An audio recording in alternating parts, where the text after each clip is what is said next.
Good morning. Welcome everyone back to the second day of the May 2023 Advisory Committee on Heritable Disorders in Newborns and Children Advisory Committee meeting. Again, I want to thank all the presenters and the public commenters that shared with us yesterday.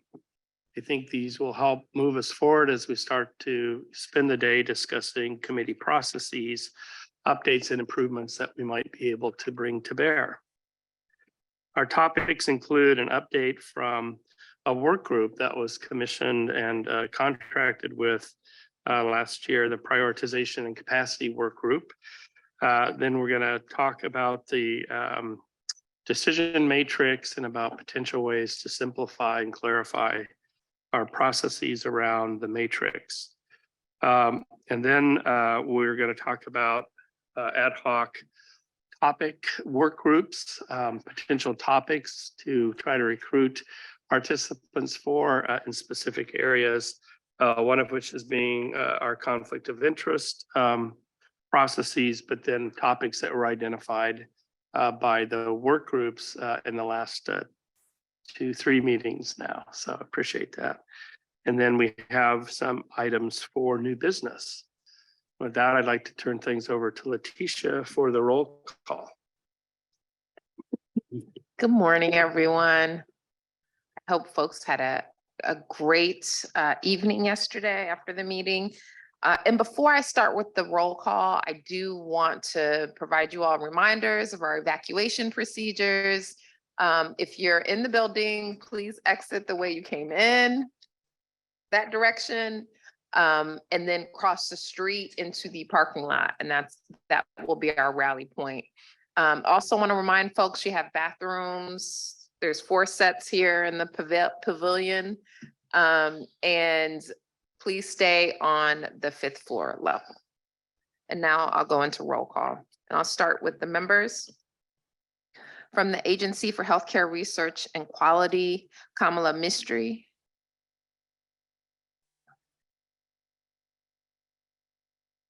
Al Brothers.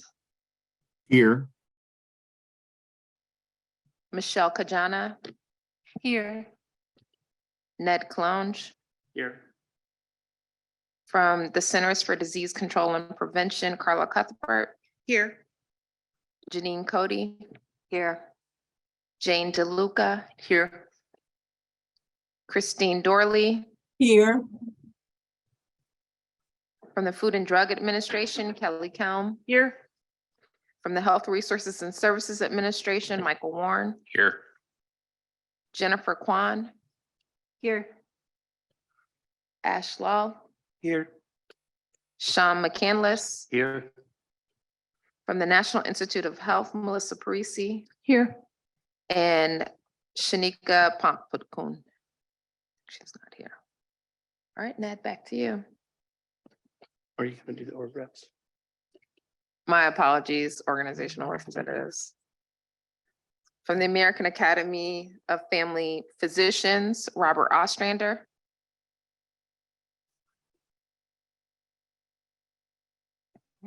From the American Academy of Pediatrics, Deborah Friedenberg. Here. Robert Ostrander. American College of Medical Genetics, Mark Williams. Here. From the American College of Obstetricians and Gynecologists, Stephen Ralston. From the Association of Maternal and Child Health Programs, Karen Downs. Here. From the Association of Public Health Laboratories, Susan Tanksley. Here. From the Association of State and Territory Health Officials, Scott Schoen. Here. The Association of Women's Health Obstetric and Neonatal Nurses, Shakira Henderson. Here. From the Child Neurology Society, Margie Ream.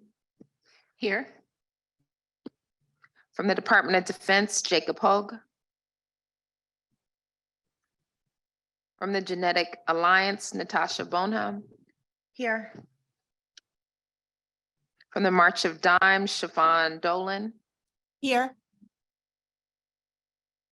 From the National Society of Genetic Counselors, Kate Walsh-Volkley. Here. And from the Society for Inherited Metabolic Disorders, Sue Berry. Here. Thank you. I want to officially welcome Sue since she's with us in person today, and it's great to see you and put a face with the name. So let's see where we are.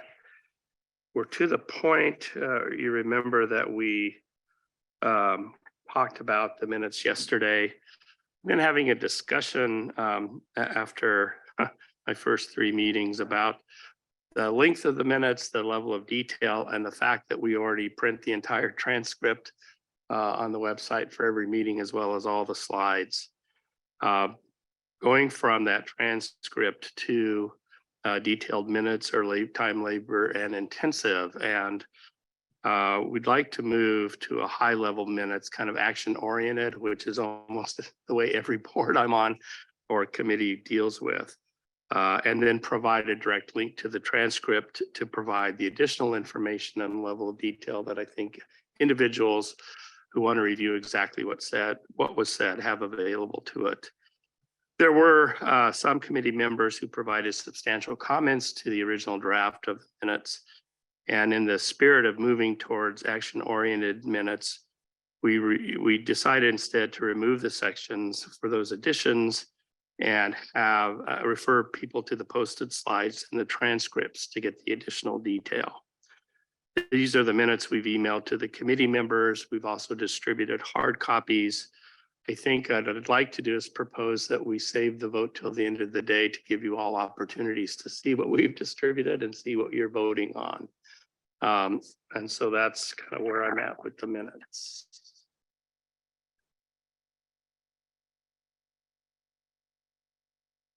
So moving on to our agenda for the day. In 2022, a prioritization and capacity work group comprised of current and former committee members and subject matter experts was created to look at how the committee might respond if many conditions are nominated in a short period of time. I'd like to welcome Dr. Kemper to provide a presentation to update us on this.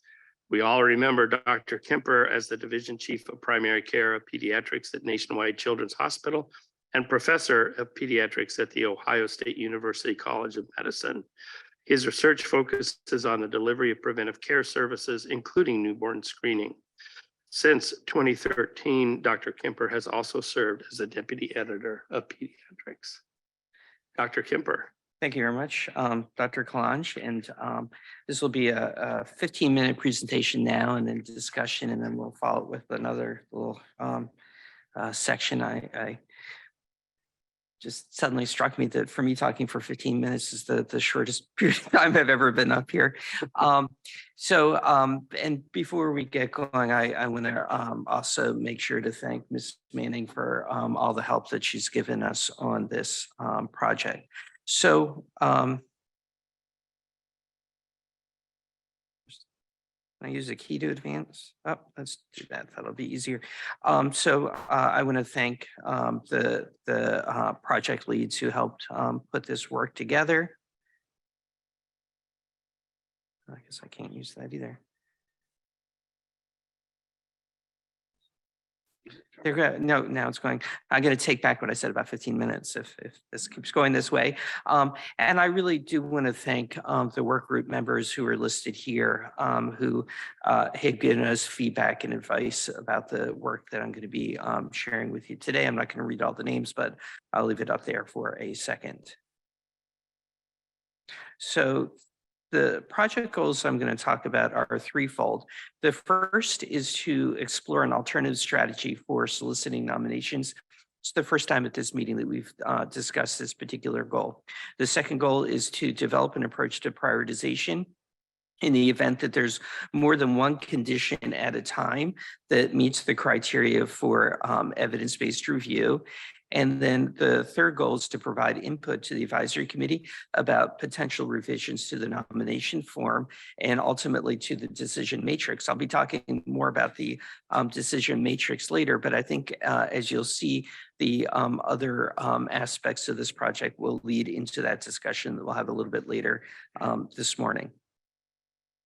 So first I want to begin by talking about an alternative strategy for condition nomination.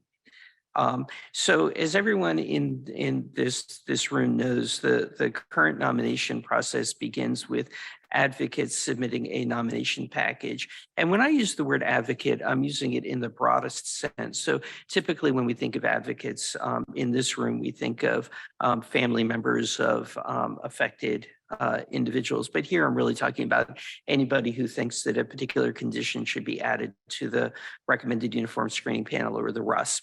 Now, that nomination package includes a lot of detailed information, including information on the case definition of the condition, what's known about the natural history of the condition, accuracy of screening, so sensitivity, specificity, that sort of thing, what's known about the benefits and harms of treatment and screening overall, and information about outcomes of prospective newborn screening activities.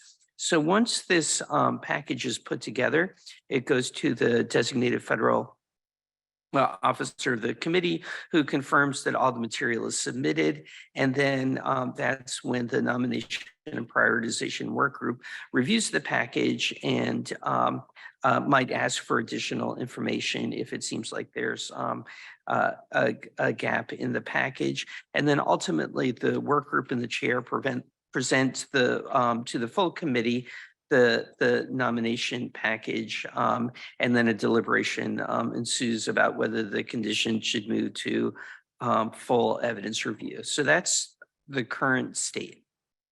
So the challenges with the current nomination process include the fact that it requires significant work to nominate a condition.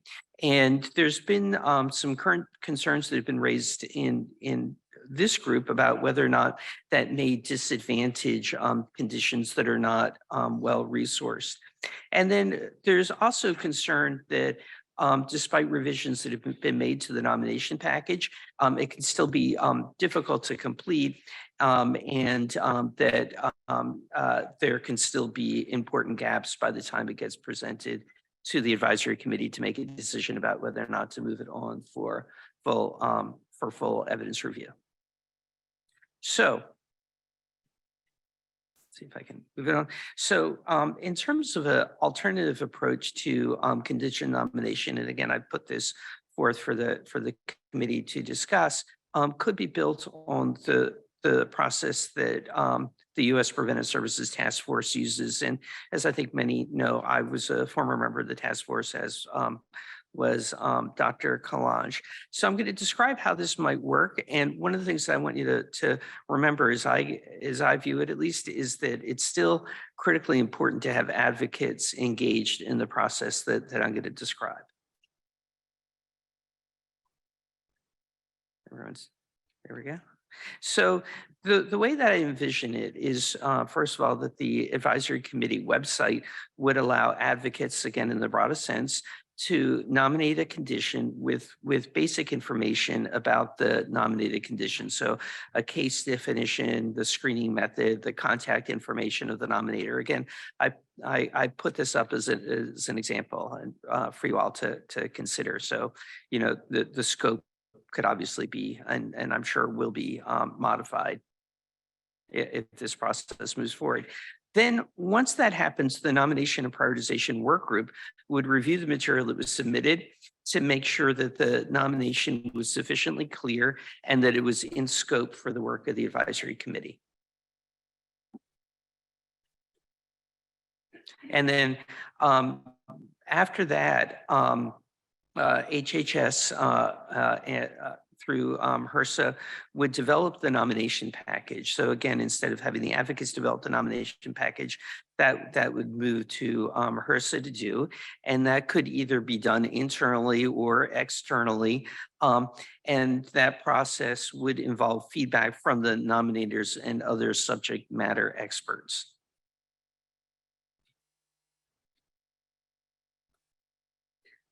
See, I'm never quite sure where to.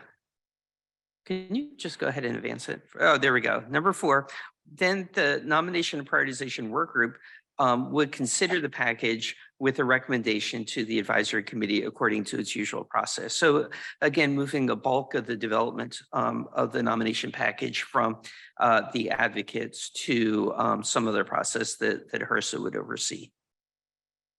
So I want to file that away, and I want to move to the second topic that I told you I would talk about, which was the strategy for prioritizing nominated topics. This is something that we've discussed a couple of times in the past. There we go. Oh, no, it went too far. So the rationale for doing this is really to prepare for the possibility that multiple conditions could be eligible at the same time referral to evidence-based review. To remind you all, that prioritization is not meant to stop a condition that meets the criteria for referral for evidence-based review from moving forward, but just timing the flow if this happens. And as the work group considered a process for doing this, the key consideration was around the potential public health impact. And you'll see how that plays out in the scoring system I'm going to show in a little bit. There we go. So we developed a point system that was modeled on the previous work that the American College of Medical Genetics, now the American College of Medical Genetics and Genomics, developed, with the additional very original formation of the recommended uniform screening panel. We looked back at how that was done and really modified that. There we go. So I'm just going to lay out here a few important points. First of all, the point system that I'm going to show you was based on consensus, and you could argue about exactly how we assign points. It's difficult to do any sort of formal validation of a point system, but it sort of had face validity. The other thing is it's not intended to capture all the elements of screening for the targeted conditions. Again, it's not supposed to be a large review in itself, but just a way to be able to prioritize conditions based on the potential public health impact. As you see scores as we pilot tested it, it was based on what was available in nomination packages. So we went back in time and looked at some of the earlier nomination packages, and because the nomination packages have evolved over time, some of the things that we were looking for weren't exactly in there in the way that the more recent one is. And then the other thing is it relies on the values and the opinions of each person assigning the points. So there's some things that are pretty straightforward in terms of the birth prevalence of the condition, but there are other things that really rely on the person's values and preferences around early detection. You'll see that in a second. And the way that I envision it is that the members of the nomination and prioritization work group would assign points, and I would fully expect that there are going to be differences for the reasons I described before, and that should lead to a conversation where things could be resolved by consensus. There we go.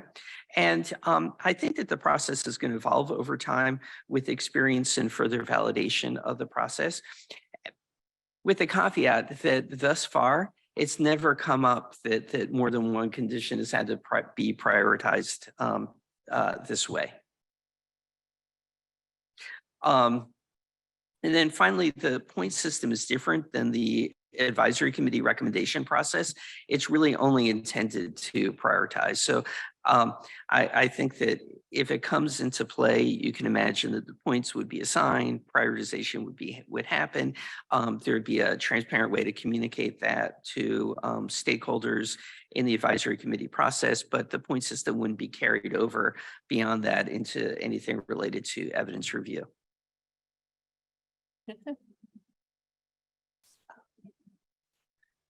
There we go. So if you put on your readers, because I apologize that this is so small, but I really did want to have this all in one slide. I'm going to go over this, but this is the final point system that we came with. So what I'll say at a high level is that the approach prioritizes conditions with a clear case definition. It gives greater weight to those that represent a significant public health burden and where pre-symptomatic treatment is likely to be beneficial. The scoring system does consider implementation, but the points that are assigned to it are lower. And what I would like to do, and you can see the mathematical formula, which is A times B times C times D plus E times F. And I'm just going to, at a very high level, go through the various categories. So A is related to the case definition at the time of screening and whether or not the nomination package included a clear case definition. B is the birth prevalence. And you can see that it's not linear. The score doesn't go up linear based on the birth prevalence, but for conditions that are expected to have a birth prevalence of less than 1 per 500,000, that's gives you a 0.2 for points. So it actually lowers the score when you multiply it out, all the way up to those conditions that are more than 50 per, or more than 1 per 50,000, which would go up to 4. C is related to the natural history and asks the question about the likelihood of a poor outcome when treatments is initiated after clinical identification. And it's based on the judgment of the person reviewing it. D is related to outcomes from pre-symptomatic identification. Again, based on the perspective of the person reviewing the nomination package. E is related to the feasibility of screening, and F addresses issues of diagnostic certainty or uncertainty. So again, I want to thank the work group for coming up with these categories and the points. And let me just show you how this played out. There we go. So what we asked is for members of, so our plan is that members of the nomination and prioritization work group would assign points, differences resolved by discussion with the final score presented to the advisory committee. That's what I said a second ago. But here's some lessons from pilot testing the scoring system with our work group. What you can see is the overall rank of the 9 conditions, beginning with the one that scored the highest was severe combined immunodeficiency, and the condition with the lowest score was Krabbe disease. What you can see is that for some conditions the scores were fairly broad, and the conditions that were nominated earlier tend to have the broadest score because there was less information that was directly tied to the things that I talked about before that was on the nomination form. But in general, there was agreement. And like I said, I would imagine that if this point system were used, that there would be, all members of the nomination and prioritization work group would independently score things. And then if there was broad differences in how things were scored, that would be resolved by additional conversations. But, the system did seem to distinguish and at least spread things out. At the risk of repeating myself again, I want to say that these scores are not the same as the final decision that would happen, but is only to help prioritize things in the event that there are multiple conditions that need to be looked at the same time, and the advisory committee chooses to spread them out a little bit. So in terms of next steps, I'd like to put forth these considerations for the advisory committee. The first is modification of the process used for the nomination process.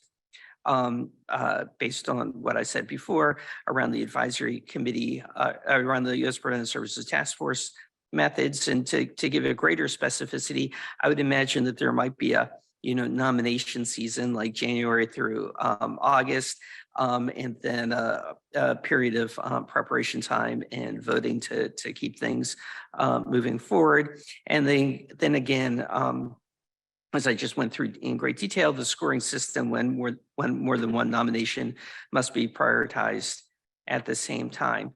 Now, depending upon what the advisory committee chooses to do with this, I think that there's a opportunity to update other advisory committee processes based on those decisions, including revision of the nomination form to better align with the point system that I just outlined, as well as potentially updating the decision matrix. Again, I'm going to save my comments about the decision matrix until after the next advisory committee comment or discussion period. Let's see if I can. Hopefully by the, there we go. And I will stop there. Thanks, Alex. I just wanted to pause long enough to say the prioritization ranking has nothing to do with whether or not an evidence review and discussion from the committee would or would not add an addition to the RUSP. It's a separate process that's intended for one purpose, which is if we have two conditions at the same time, which one would we take first? So that I kept looking at the list, and I wanted to assure people the rank order of the list doesn't reflect what the evidence review, discussion, and decision of the committee would be on any of the conditions. That's very important. Okay, with that, I'd like to open the issue for discussion. Janine. My first question is about the original slide about submission. So I appreciate that having the advocates just do just an initial thing and handing it to HRSA to complete takes the guesswork out for the advocates, but at the same time, it takes it out of their hands. And so is there a timeline for that? Because the advocates could feel like it just got buried in the bureaucracy and never to be seen again. Yeah, so I mean, I think that's an important point. And since we have timelines for the other issues, I think trying to respond promptly and with frequent periodic updating of the nominators and inclusion of them in the process, I think is kind of what we envision, keeping it moving along and not having it buried. Yep, Michael. Thank you. Appreciate that point. I think it's a really good one. And I think the sort of counterbalance we'll have to think of if that process becomes much more streamlined and the input is much less, you can imagine a voluminous number of suggestions potentially. And so thinking about how we match the reality of that with the capacity, we'll need to just think through and set realistic expectations. I'm a firm believer in your point about good customer service and response, and just having a shared awareness of resources and thinking about how we match that. Appreciate the comment on reality. I did want to make one other comment, that in the original days of the advisory committee, all the nominations came from the advisory committee. And so the move to have the nomination package and the early work all done by the nominators, advocates, and nonprofit interest groups was a revision to the process. And I think as I've talked with advocates and groups, it is an onerous task to request of, especially advocates for conditions that may have less access to resources in order to put together a complete and compelling nomination package. So I want to keep that in mind. Kyle? Yeah, I just wanted to express my support. I think obviously there's been a lot of attention given to make sure that we're not moving the goalpost by making some of these changes, and I think that's that we're really trying to avoid doing that, and I think it is successful. I think having seen some of the nomination packages over the last couple of years, they are just super difficult to do. I mean, just the fundamental idea of a case definition can be very hard to communicate and try to articulate in a nomination package. And so I think this is really a brilliant idea. I think providing technical support in the development of nomination packages and still making it a process that the advocates and experts are very active in giving feedback on and participating in, I think is probably an ideal direction to go here. And, in terms of the prioritization scheme, if we were going to be making decisions based on this, we could probably pick at some of the details about what each thing is worth. But I think in a very general sense, since this is really just a matter of what goes first, I think it really seems to work very, very well. I would just want to be mindful of responding to Michael's comment just now that we just want to look at the prioritization score very carefully to make sure that we could categorize a condition very early on in the process before a lot of detailed analysis has taken place, because ideally the prioritization would take place really early. I think things like how common a condition is, that's probably relatively easy to come up with. Whether or not there is a clear case definition is the kind of thing that you might need to dig a little bit deeper before you'd be able to answer that question. So I just think not that we need to do this right now in conversation, but it would be good to loop back around on that and just make sure, do we think we can answer each of those questions without a completed nomination package, basically? Thanks, Kyle. And Alex, I don't know if you wanted to respond to that question, or I do think one of the things I heard, Kyle, was that the prioritization number could change over time. And so thinking about updating those, especially when we have multiple conditions, might be something we need to build into the process. So I agree with everything that Kyle said. We wrestled with this issue of the case definition. What I can tell you is that on the evidence review side of things, when the case definition is not crystal clear, it ends up really sort of slowing down our side. So that was why we really embedded it into the process. The way that I'm envisioning the prioritization score is that these are all conditions that are, going to be referred for evidence-based review. So it's just an issue of the timing. And so I would encourage the advisory committee to, if another condition that comes in that happens to have a higher score, but there's been one with a lower score that's been in the queue, I wouldn't want to disadvantage that other one that's been waiting, because you can imagine that there might be something that would never come up. Now, I say that again with the caveat that this has never actually happened before in the past. So it's hard to know whether that would happen. But the way I envisioned it, at least, it wasn't that the prioritization score would get redone on a regular basis. Like once it was assigned and the thing was in the queue, it still had to move through in a timely way. Does that make sense? Yeah, it's very helpful. Thanks for the clarification. Or do you want to sit there? I'll stay. Oh, I'm getting put in the corner. I'll stand over You here. can bring the chair out. No, no. Ash?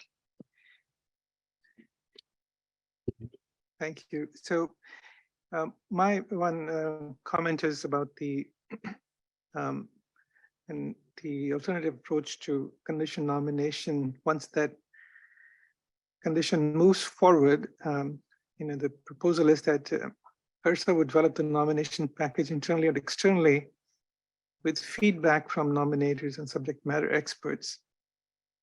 And I think that from where we are today to go to this process seems like a very big change to me. And I was wondering if we could change this a little bit and say that HRSA would partner with the nominators and the advocates instead of having them as external group that is just providing feedback, but to actually have a greater voice in how the process moves forward. Thank you. Yeah,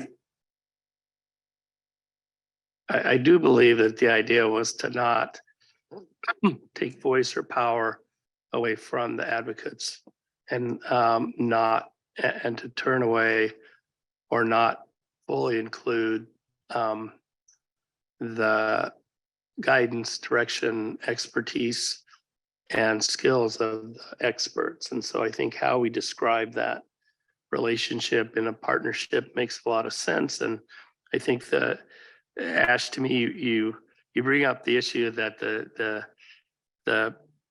success will be in the details of how that's done. I do believe fairly strongly that advocates and parents and experts will tell us if we're not being responsive.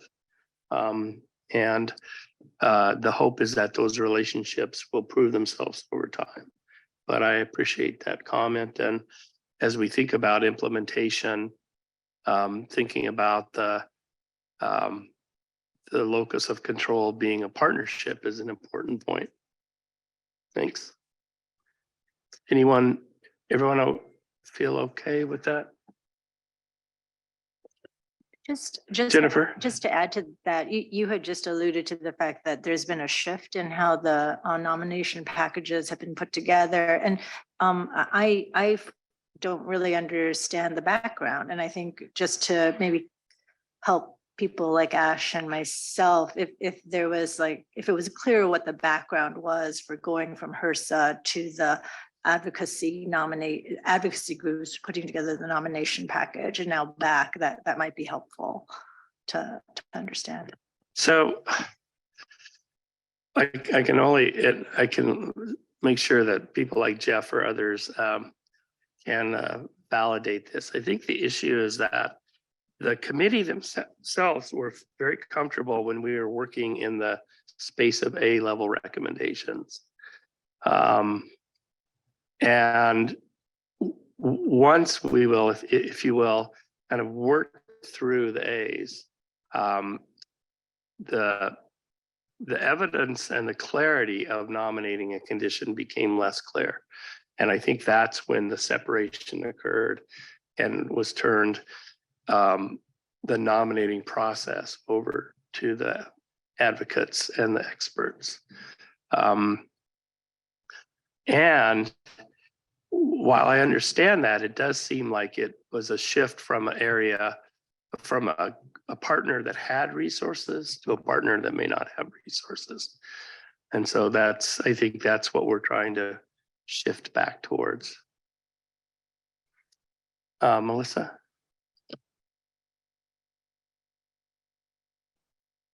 Melissa Parisi, NIH.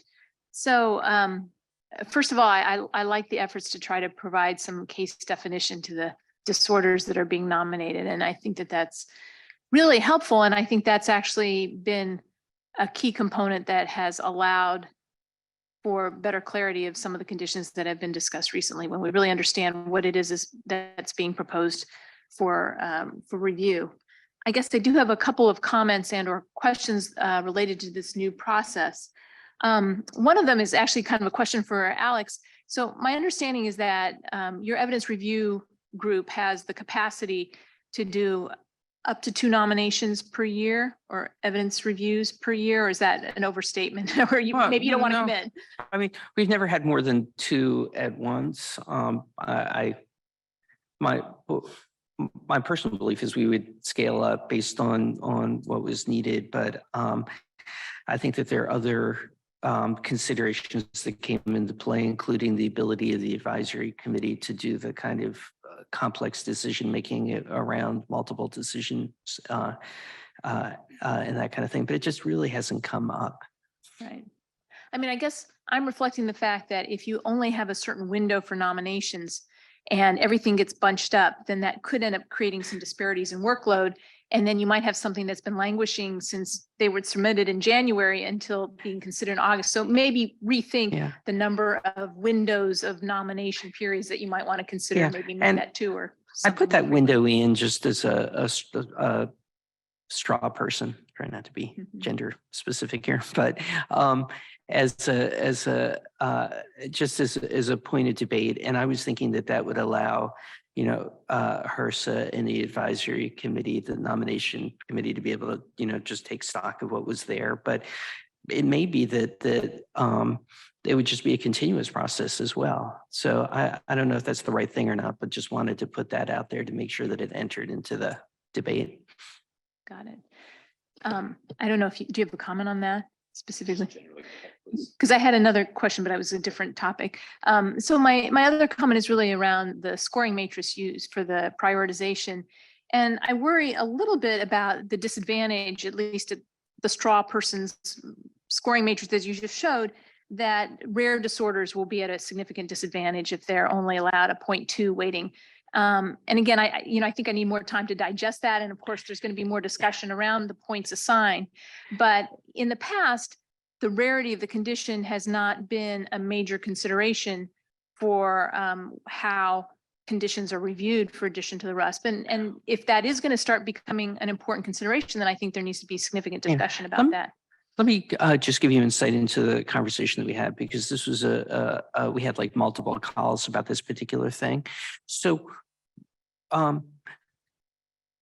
the issue was not whether or not the condition would go to evidence review, but which one would go to evidence review first. And the feeling was that that if a condition were to potentially impact more newborns, then that one should go ahead of one that could potentially impact fewer newborns, knowing that both conditions would ultimately move forward. So it wasn't to put like a value judgment on whether or not, condition A or condition B should be added to the RUSP, but just which one should go first to evidence review if a decision needed to be made on that.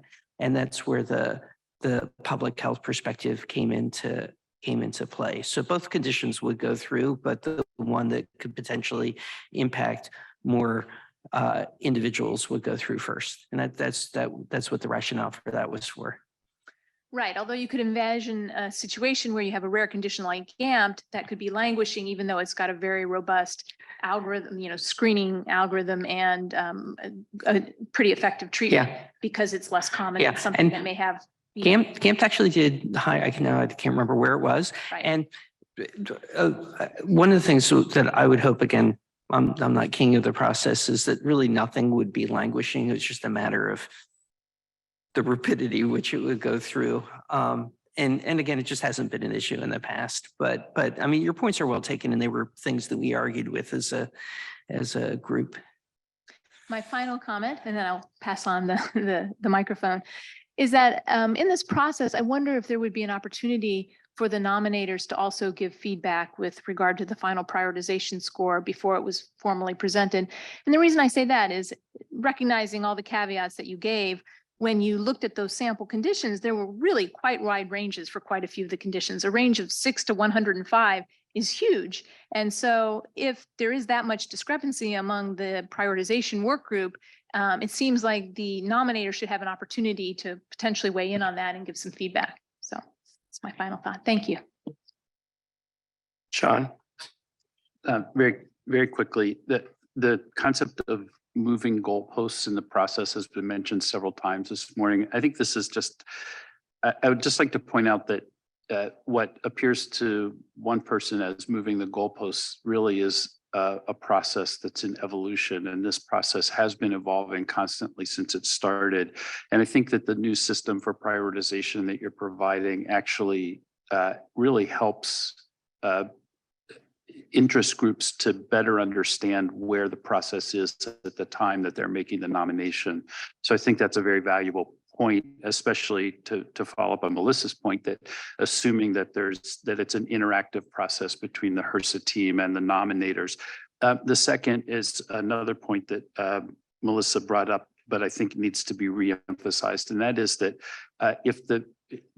this is a great approach to prioritization, but it really doesn't address the problem of the timeline and the capacity for evidence review. So I think we just need to keep that at the forefront of our thoughts and we don't have to make decisions now, but just be thinking about what that might look like if we do reach a point that there are 5 or 8 conditions backed up waiting for evidence review. Thanks, Sean. Michael? Thank you. Just to add a clarification point, I appreciate all of these perspectives because I think it's helpful as our team formulates and works with Ned to think about a proposal, a strong proposal for the committee to react to. A couple of things that come to mind for me. One, this notion of a partnership with nominators. I think it's really important that this not be something that administratively we take on, but there is this ongoing dialogue back and forth that may actually smooth the process from some of the burden that nominators have experienced before, but not to take away that opportunity for folks to engage. The other I would go back to is, I think the part of my brain that then goes to how do we balance the budget also thinks about the resource limitations that go with this. And so I do think the feedback that you all are sharing today is really helpful as our team works with Ned to come back with a more concrete proposal for this whole process. So thank you. Thanks, Michael. Christine? So yes, this is a question that I have regarding the natural history. I just wonder why a low likelihood scoring was not included. It seems like a huge jump from 1 to 5. And then second question is surrounding the feasibility of screening. I just like a little bit more clarity on what you mean by an additional sample or additional punch from the dry blood spot. Coming from the screening perspective, that does not seem like that should be a huge issue in implementing the screening process. Yeah, so let me take those questions in order. So the first is about the natural history and why weren't the point system fleshed out more. So I'll be the first person to say that the point assignment system was not based on any particular science, but the input from the work group and trying different scales and different mathematical functions to get to the final score, and it seemed to work. I'd be happy to, refine it further and have more levels. But what I would say is even with that like very simplistic dichotomous thing, it did seem to serve the role of separating the conditions out enough to move forward to the nomination process. So again, it had face validity and just sort of seemed to work. What I can tell you on the feasibility side of things, that was a relatively small part of the overall score. And from the conditions that we run through, it didn't really make a big difference in terms of if a condition would be prioritized more than another. There were members of our work group who pointed out that as you ask for additional punches from the dry blood spot, there's a you know, a limited number of samples that you could take, that it was a precious commodity, and that there was some worry that could impact things. But I can tell you, just from playing around with the score and the conditions that we looked at, it really didn't make much of a difference one way or another. But that was the rationale for where that came from. Natasha? Natasha Bonham, Genetic Alliance. I have a couple of things to go through as a response to many things that have come up. So sorry if this seems like a laundry list. One for just to add to the context of history, years ago, Genetic Alliance actually got a very small bit of funds from HRSA to do technical assistance with advocacy groups who were doing nominations. So just to say that that was also part of the model that I think a lot of people didn't really see.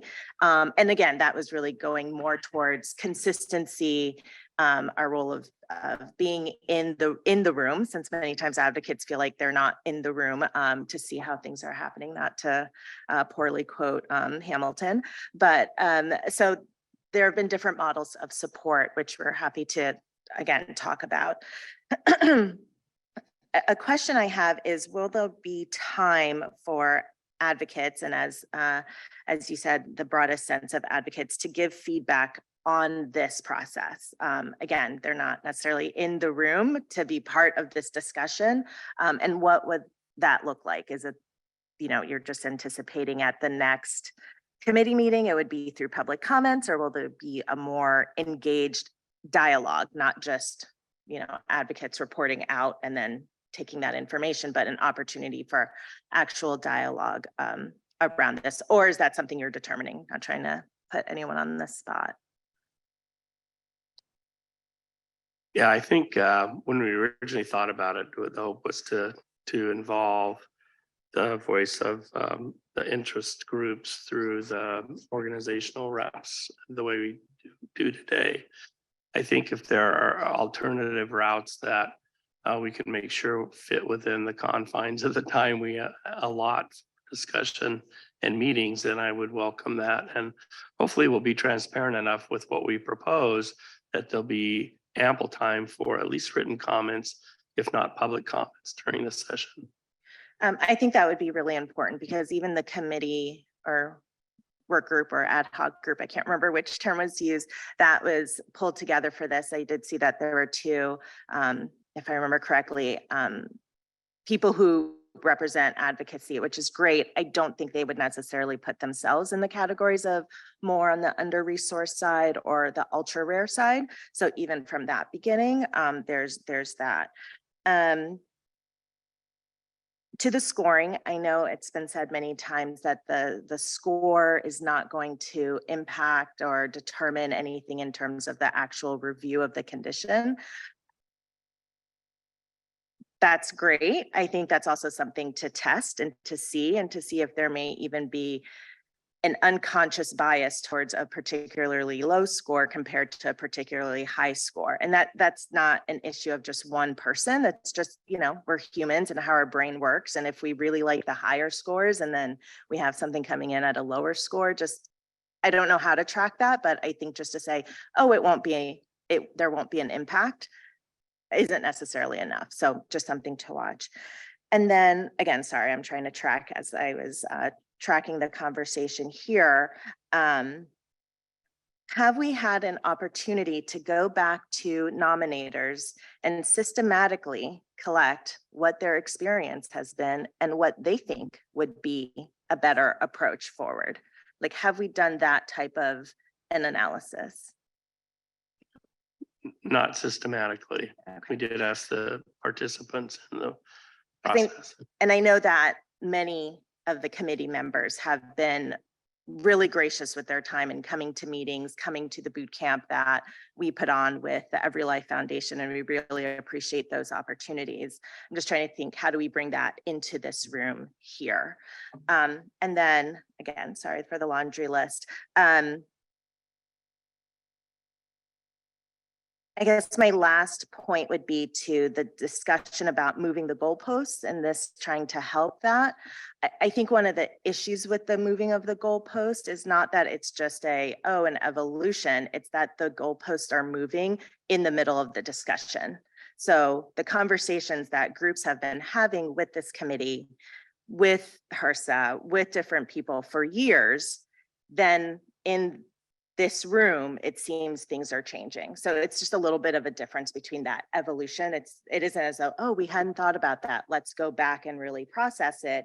It's that evolution is happening in real time. So I'm just saying that's just a bit of a different nuance, why it really feels like a moving of a goalpost, as opposed to just things move forward, things evolve, we learn and we build.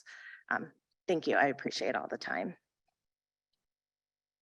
Thanks, Natasha. So to wrap up this discussion, I think working with HRSA staff and the prioritization group, sorry. Oh, I'm sorry, Sue. We're just behind, but I'm gonna let you go. I'll make it brief. I just want to, the one thing that I take away from this that I find particularly important is that I feel like it offers a better opportunity for those small groups or people who just don't have a lot of expertise to have a comparable packet put together. And that serves some elements of justice that we otherwise haven't.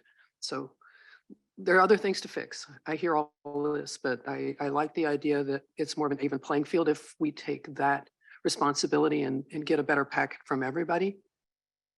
So a fairness thing from my point of view. Oh, I'm sorry, Karen.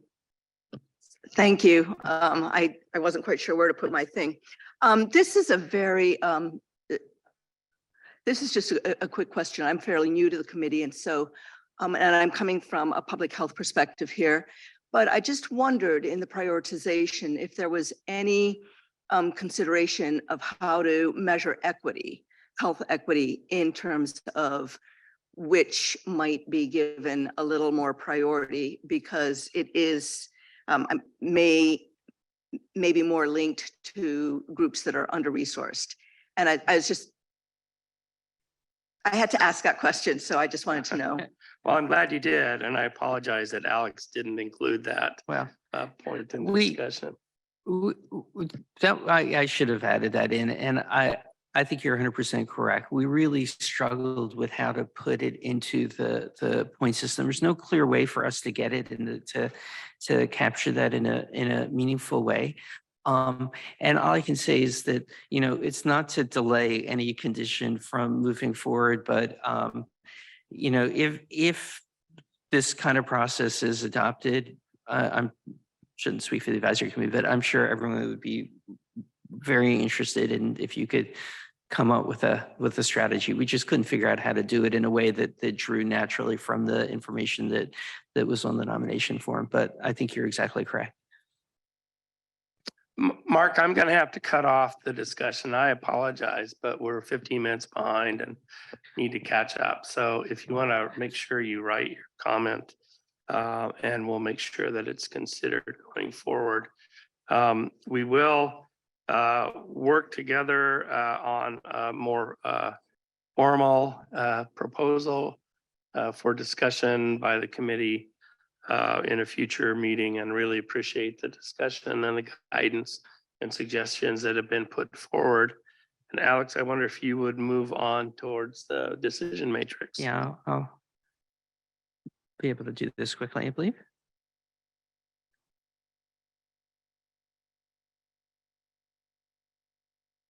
There we go. So this conversation is really to tee up a conversation about potential changes in the decision matrix. And so this is like a visit into the Wayback Machine.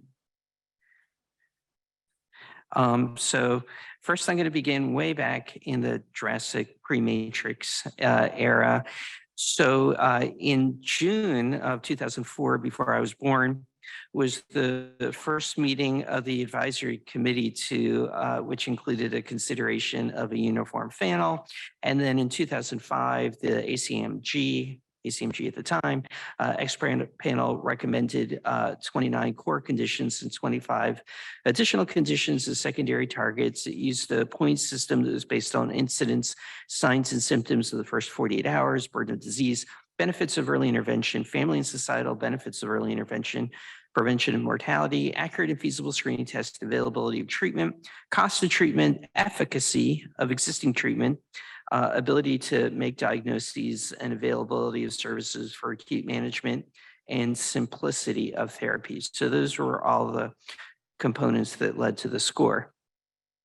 And this is a figure from the report that was generated showing MCAD on the left with the highest score. And then if you read closely in there, I believe it's cystic fibrosis, where there was a sort of break point in terms of where things were included. You can see their score went from 400 to 2000. Can you just advance me? There we go. So in May of 2010, the Secretary of Health and Human Services accepted the recommendation, which created the original recommended uniform screening panel. And I'm going to move up and talk about the development of the decision matrix. So originally, it was based on this assessment of net benefit following the matrix that's used by the U.S. Preventive Services Task Force, where on the top, you can see the magnitude of net benefit, and on the left, you can see certainty of net benefit, and you sort of find out where you are on that grid and end up with a B, C, D, or an insufficient if there's a low certainty of net benefit.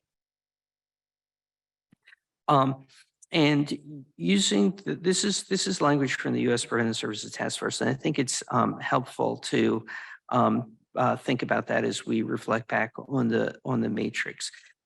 Again, for those of you who don't know, the U.S. Preventive Services Task Force makes recommendations to primary care clinicians about things they should do with their patients in the primary care setting related to prevention, and it's the A's and B's where the suggestion for practice is to offer it to patients or to provide the service. D's are the ones that where the service is discouraged because there's potential harm with no potential upside. The C recommendations are where the benefits of the likelihood of benefit and the likelihood of harm are more equally balanced, with a little bit more likelihood of benefit than harm. And in those situations, that's where you're supposed to have a conversation. I think of C as standing for conversation with the family to figure out what to do. And then an I statement is when the evidence just isn't there to make a decision for or against something. And that's where you should turn to other references, assess patient preferences, use your expertise to figure out what to do. And there's oftentimes confusion between the C's and I's, and I just want to take a moment to explain it again, because you'll see how it plays out on the matrix. So an I is there's just no evidence and look other places, and a C is there might be benefit, and that's where you want to have a conversation with the patient or the family about what to do.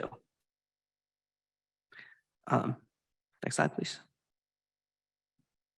There we go. So then there was an expert panel held in 2012 that was ultimately approved in 2013 that led to this matrix. And you can see how the matrix is essentially the same as the U.S. Preventive Services Task Force one, but has glued onto it assessments of laboratory feasibility and readiness.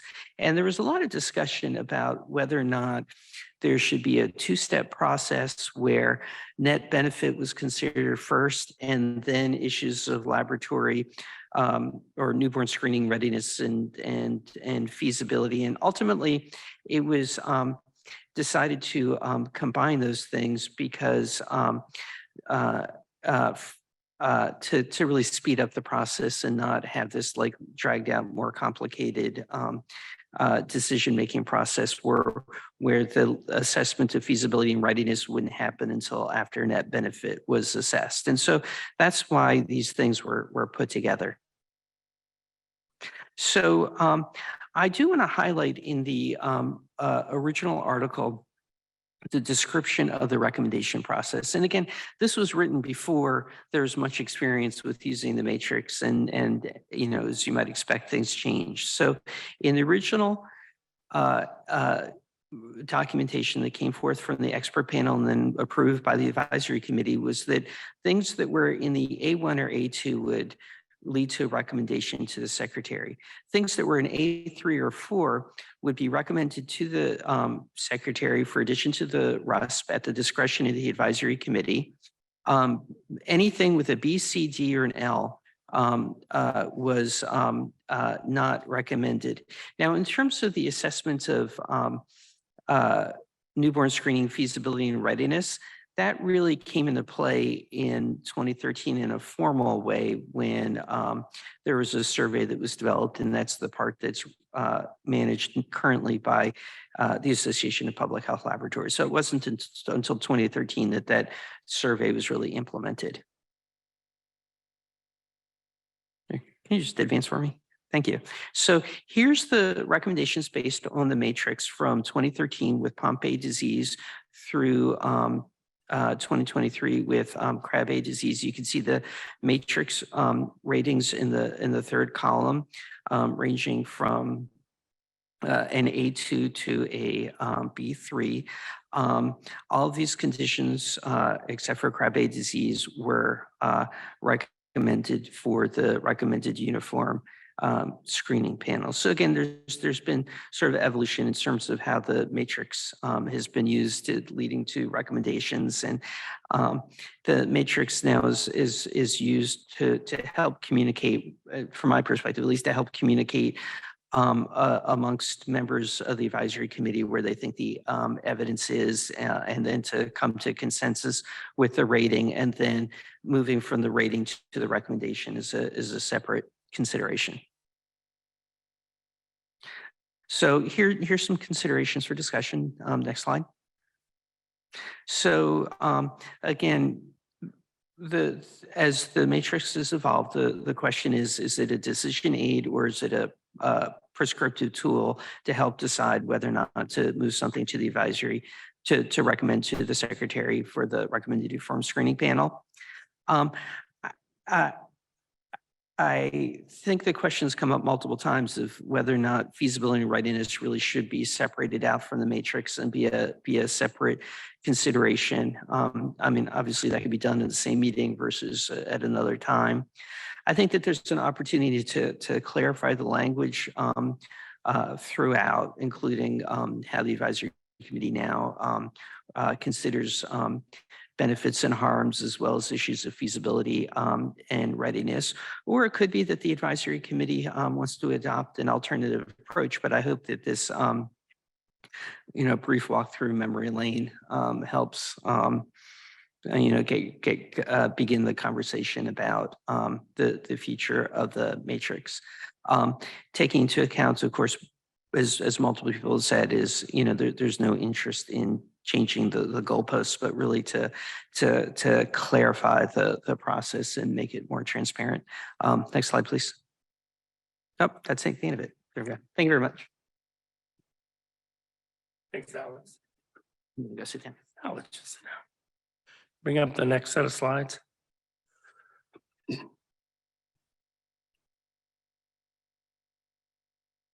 So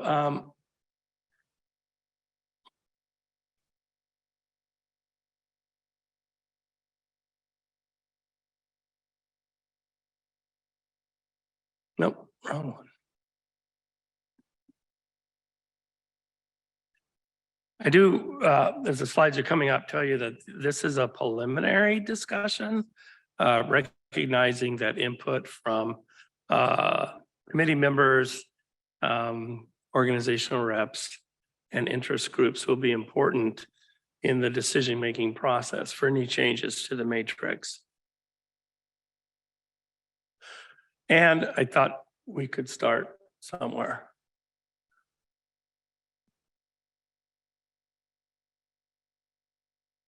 Okay.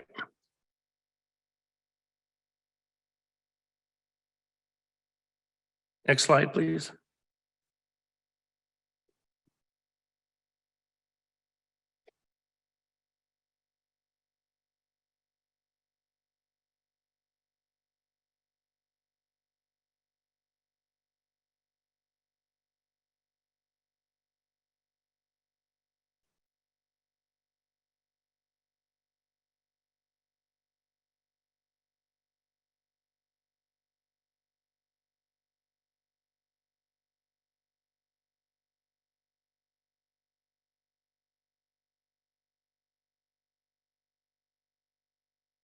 Could we go back? Go back. Thanks. Okay. Now advance. So suggested changes, if I was going to summarize them, is I think thinking about separating out the elements of readiness and feasibility are important. Actually looking back at the decisions that have been made, especially in the last few years, the public health readiness and feasibility has not really had a big influence on what was voted to move to the RUSP or not. I'm not saying that it's not a very important piece of information, but I will say that the answers tend to be about the same for every condition. And again, they don't seem to have impacted decision-making at the level of the advisory committee. I think there could be better approaches to looking at barriers to implementation that should be evaluated separately from the evidence-based decision to add or not add a condition. I think once that decision's made, which should be made on the basis of the evidence, looking at the balance of benefits and harms is the best way to make that decision, and then figuring out how to best engage state laboratories, state newborn screening systems, which include interaction with clinicians, the healthcare system, and more than the state laboratory, are things that can occur driven by the evidence-based decision to add a condition to the RUSP. I think then that gets us to a single A grade, which would propose that would be a high certainty of net benefit. And then a B grade that is now inclusive of moderate certainty of substantial net benefit or a high certainty of a moderate net benefit. So let me say that again. We're moderately sure there's a significant net benefit, or we have a high certainty that there's a moderate net benefit. The C grade would then be inclusive of moderate to high certainty of a zero or small net benefit or net harm. And the I grade, which you do not currently have, would be a low certainty grade, indicating that the evidence is currently insufficient to assign one of the other grades. Next slide, please. Now, what happens to the decisions is predicated on what grade you get. So like in the past, conditions with an A grade would be forwarded to the secretary with a recommendation to add to the RUSP. Now we would look at Bs differently than the matrix is written, but more in line with how we practice on the committee. So B grades will be discussed by the committee, and on the basis of a second vote, will be forwarded or not to the secretary. So this is kind of where we are with most of our conditions now, is that we have Bs that the committee discusses, and rather than the original matrix, when those weren't forwarded, we have an additional discussion about whether to add those. That gets Cs back to conditions that would not be forwarded to the secretary. And the I grade assignment allows us to tell the research community and interest groups that the data are currently insufficient and where the gaps are that would need to be filled in order to assign another letter grade. Next slide. So this is the last kind of summary slide, which puts that all together. You have the certainty of net benefit and magnitude of net benefit in the matrix above. So simplified matrix, and then the translation of the letter grade in terms of its description, and then action in terms of addition to the RUSP. So we have the matrix and the decisions in one place. Next slide, please. Now, that's the simple piece, is creating the matrix, presenting it, thinking about what happens. But I want to point out that evidence-based decision-making involves judgment. And one of the ways you get to votes that aren't unanimous is that it's hard to create criteria that says, oh yeah, that's evidence-based. There are judgments along the way around the key elements. And one of the key elements is certainty. And so the bar for different experts around a table based on their experience, knowledge, and interaction with evidence-based medicine could vary around the level of certainty. And I always talk about certainty as it's the opposite of the risk. It's trying to capture the risk of being wrong. So a high certainty means a very low risk of being wrong. And moderate certainty says, well, it's not that there isn't a risk of being wrong, but we think we're certain enough that we're less worried about that risk. So that judgment is very important. There are established approaches for the decision that are based on epidemiology, risk of bias assessments, strength of evidence. There's a rich and evolving science around certainty and how we can most objectively make those judgments over time, or at least make the judgments with an agreement around the elements that go into it. On the other hand, the magnitude of net benefit is more complex. And so I think even in the last 2 days and last meeting, you see the complexity of the magnitude of net benefit decision. And it becomes more complex in adding a second level of net benefit. So one of the reasons the original matrix did not include this was this issue of what is the difference between significant and moderate net benefit. However, I will tell you in my experience on the short time I'm being on the committee a second time, people are already using those phrases to describe benefit.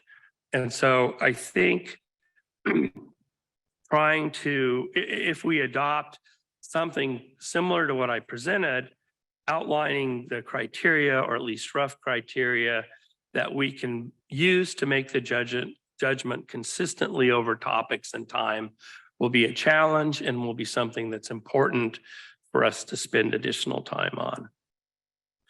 And I think that's my last slide. Oh, sorry. I wanted to come back to this. I think we do want to talk about what we want to achieve with the determination of public health feasibility and readiness. The most common answer to get back from the assessment is that we can implement this within 3 years. And the reality is then becomes most states do not implement a newly added condition within 3 years. And there are lots of reasons for that. And we've heard individuals involved in the system eloquently talk about the complexity of moving from something you're not doing to something you are doing at the state level in a state public health laboratory in the context of a system that then requires or could require diagnostic confirmation, secondary testing, referral to specialists for treatment, and follow through the rest of the system. And I think as elegant as the current system and survey is, I worry that we're not getting the information that's of useful to the committee in moving forward. So I think talking about the support that the advisory committee, our partners at CDC and other agencies might bring to bear in helping states implement new conditions would be a good thing to consider.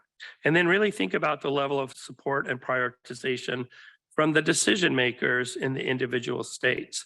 And they're complex, and we tend, I agree, we tend to, because they're in the room, talk to our laboratory directors.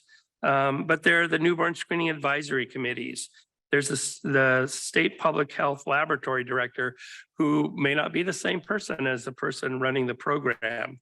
There's the state public health department executive directors who are balancing their topics and issues for legislative discussion and requests for resources. There's the governor's office who and the executive directors of the health departments work for the governors. And so where is their prioritization? And then the key legislators who hold the votes necessary to do appropriations or make decisions, increase FTE, buy new equipment, and implement projects.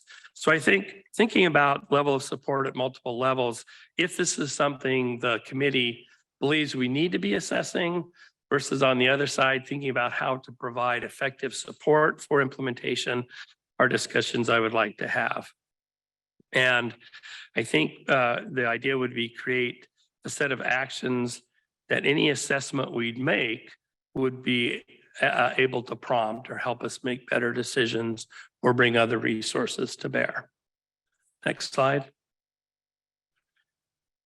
So again, recognizing the importance of this and the importance of input from interest groups and experts, I'm suggesting we consider creating an ad hoc topic work group to review possible revisions to the matrix, including the assessment of public health feasibility and readiness. Should include interested committee members, organizational representatives, and members of the public. Our future meetings could include the topic group's progress and time designated for public feedback. So that's kind of the proposal for moving forward, and I'll open the floor to discussion.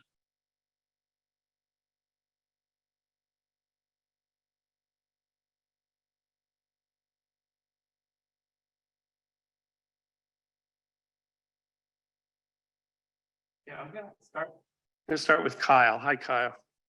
Hey, thank you so much. I may have said this before, but I'm just going to repeat it, I guess. I'm a little skeptical of the use of a decision matrix that we're sort of all expected to agree upon. My understanding of the way the U.S. Preventive Task Force's recommendations work is its classification is actually policy relevant. So an A gets treated differently in practice and in policy than a B does. For us, our decision is dichotomous. Either yes, we recommend it, or no, we don't recommend it. And I would be happy to be proven wrong, but I don't think the states or other folks who are implementing the RUSP say, oh, well, we just don't do Bs or things like that, right? I don't think they use the decision matrix classification after a recommendation is either made or it's not made. If it's on the RUSP, then it's a thing, right? So that raises the question of what function does the decision matrix serve?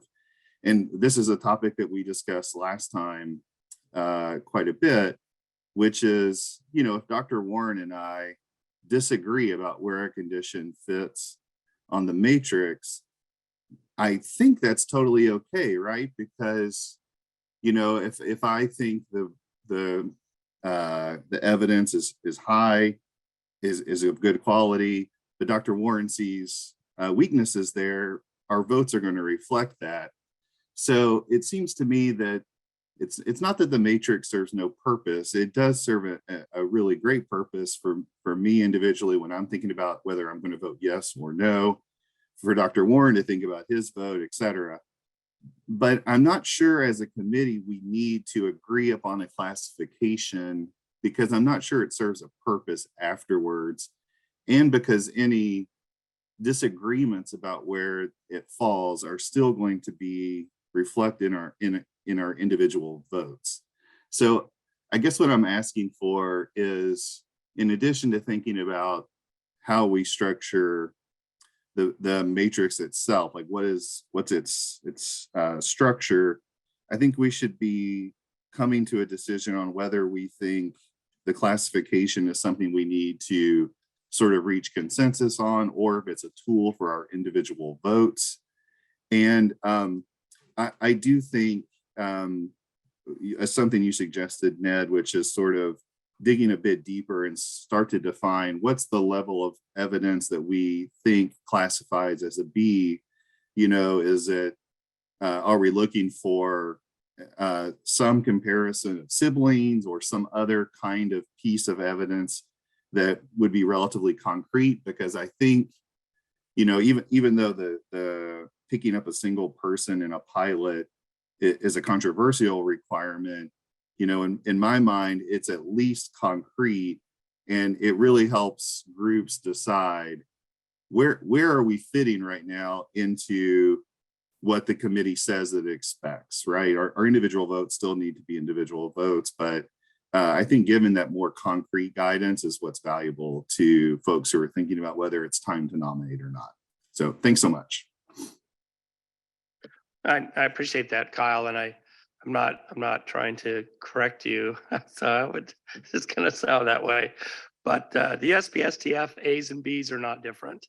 They are different from the standpoint of the magnitude of certainty and benefit, but they are not treated differently in terms of implementation. All A's and B's are covered with first dollar coverage under the Affordable Care Act, and those become the dues.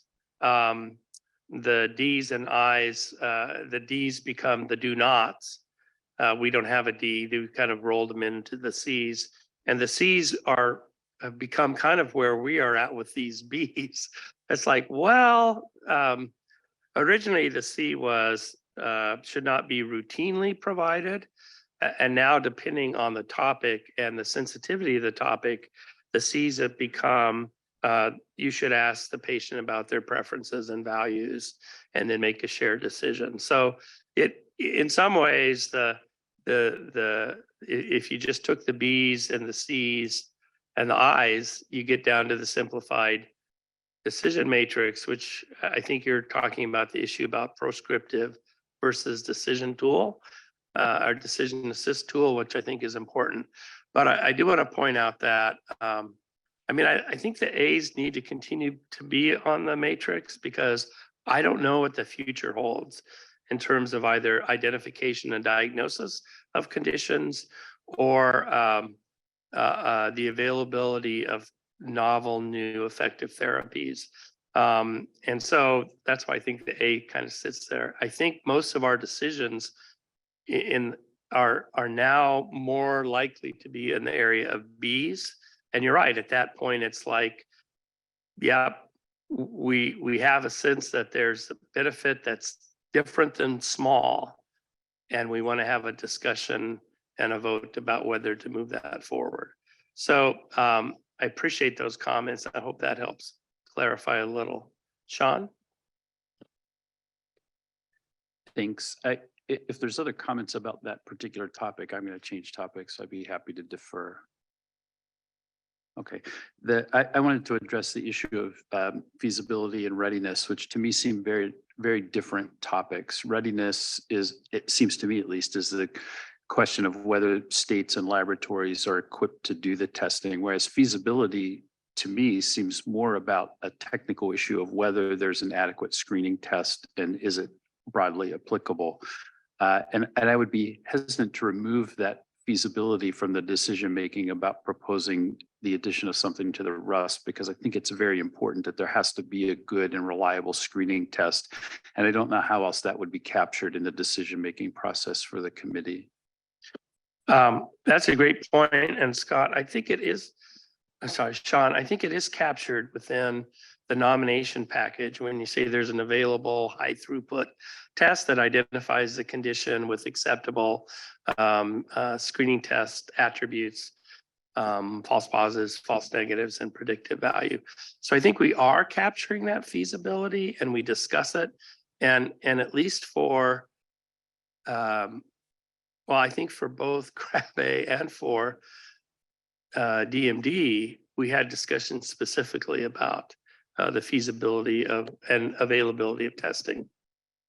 I guess my point is not so much the question of are we capturing the information, it's how do we use it? And so it would seem to me that it should be that actually feasibility should be the first discussion, because if there's not a feasible screening method, then there's really not a lot of point in discussing the rest of the issue. So I would see it as feasibility first, and maybe even that occurs during nomination prioritization with a conversation with the nominators. And so that the assumption of the committee is that anything that comes to them, there's already been documented feasibility for screening. And so now it's coming to assess the rest of the issues. Thanks. I'm going to do Michelle next. Sorry if I missed the order of the. No, card. that's okay, because putting Sean before me, it's exactly what one of the things I was going to mention, that the feasibility is key for programs. And I think one of the other things is when I totally remember Scott saying all the time about the readiness tool, and that we all say the same thing. But I think getting at the implementation barriers is really important, and that the committee needs to understand what those are, on a granular level, because they're variable throughout the different state programs.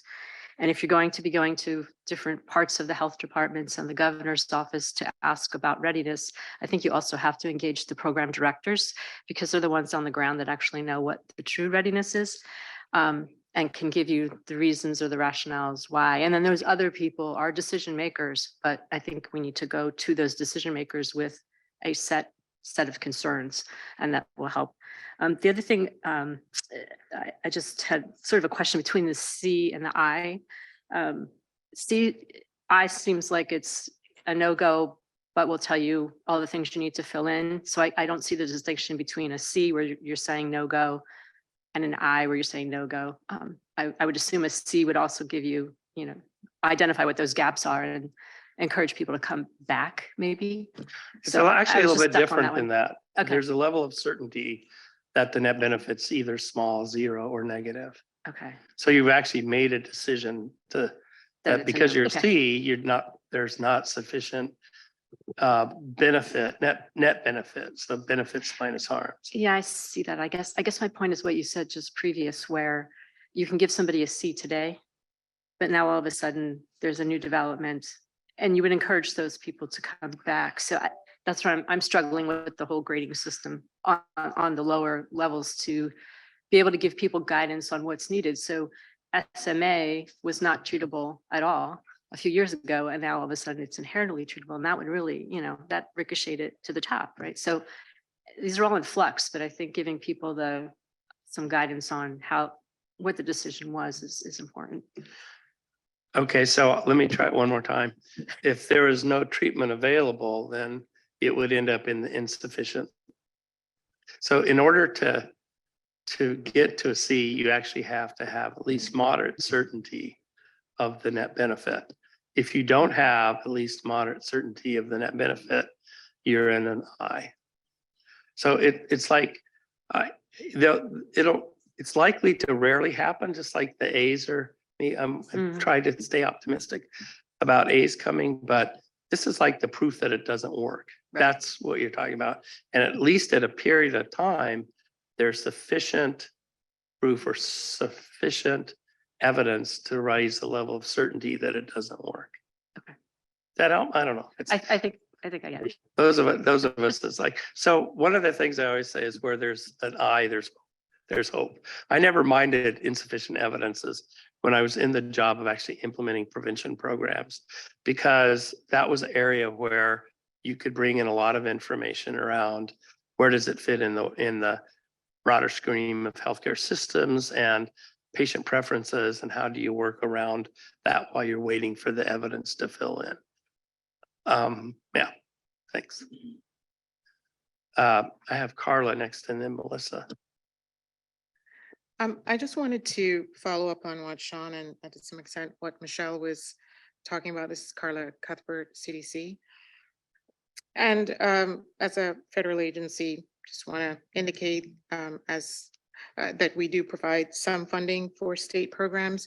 This is something that we will continue to do. We recognize that it's, in terms of how much money is probably needed, it's a small amount. but it's still there, and we'll continue to do that. One of the things that we've also found that has been helpful recently is being able to provide on-site technical support. We've been hearing that some of the states have needed some help in sort of developing methods, and many of the states don't necessarily have someone dedicated, a chemist dedicated to being able to implement new methods internally. And we do have some staff within our program that are able to travel to states, spend a week there and implement a new condition, take a look and help troubleshoot and so on. Just so, I just wanted to make sure that I mentioned that as possible areas of support that we could actually provide.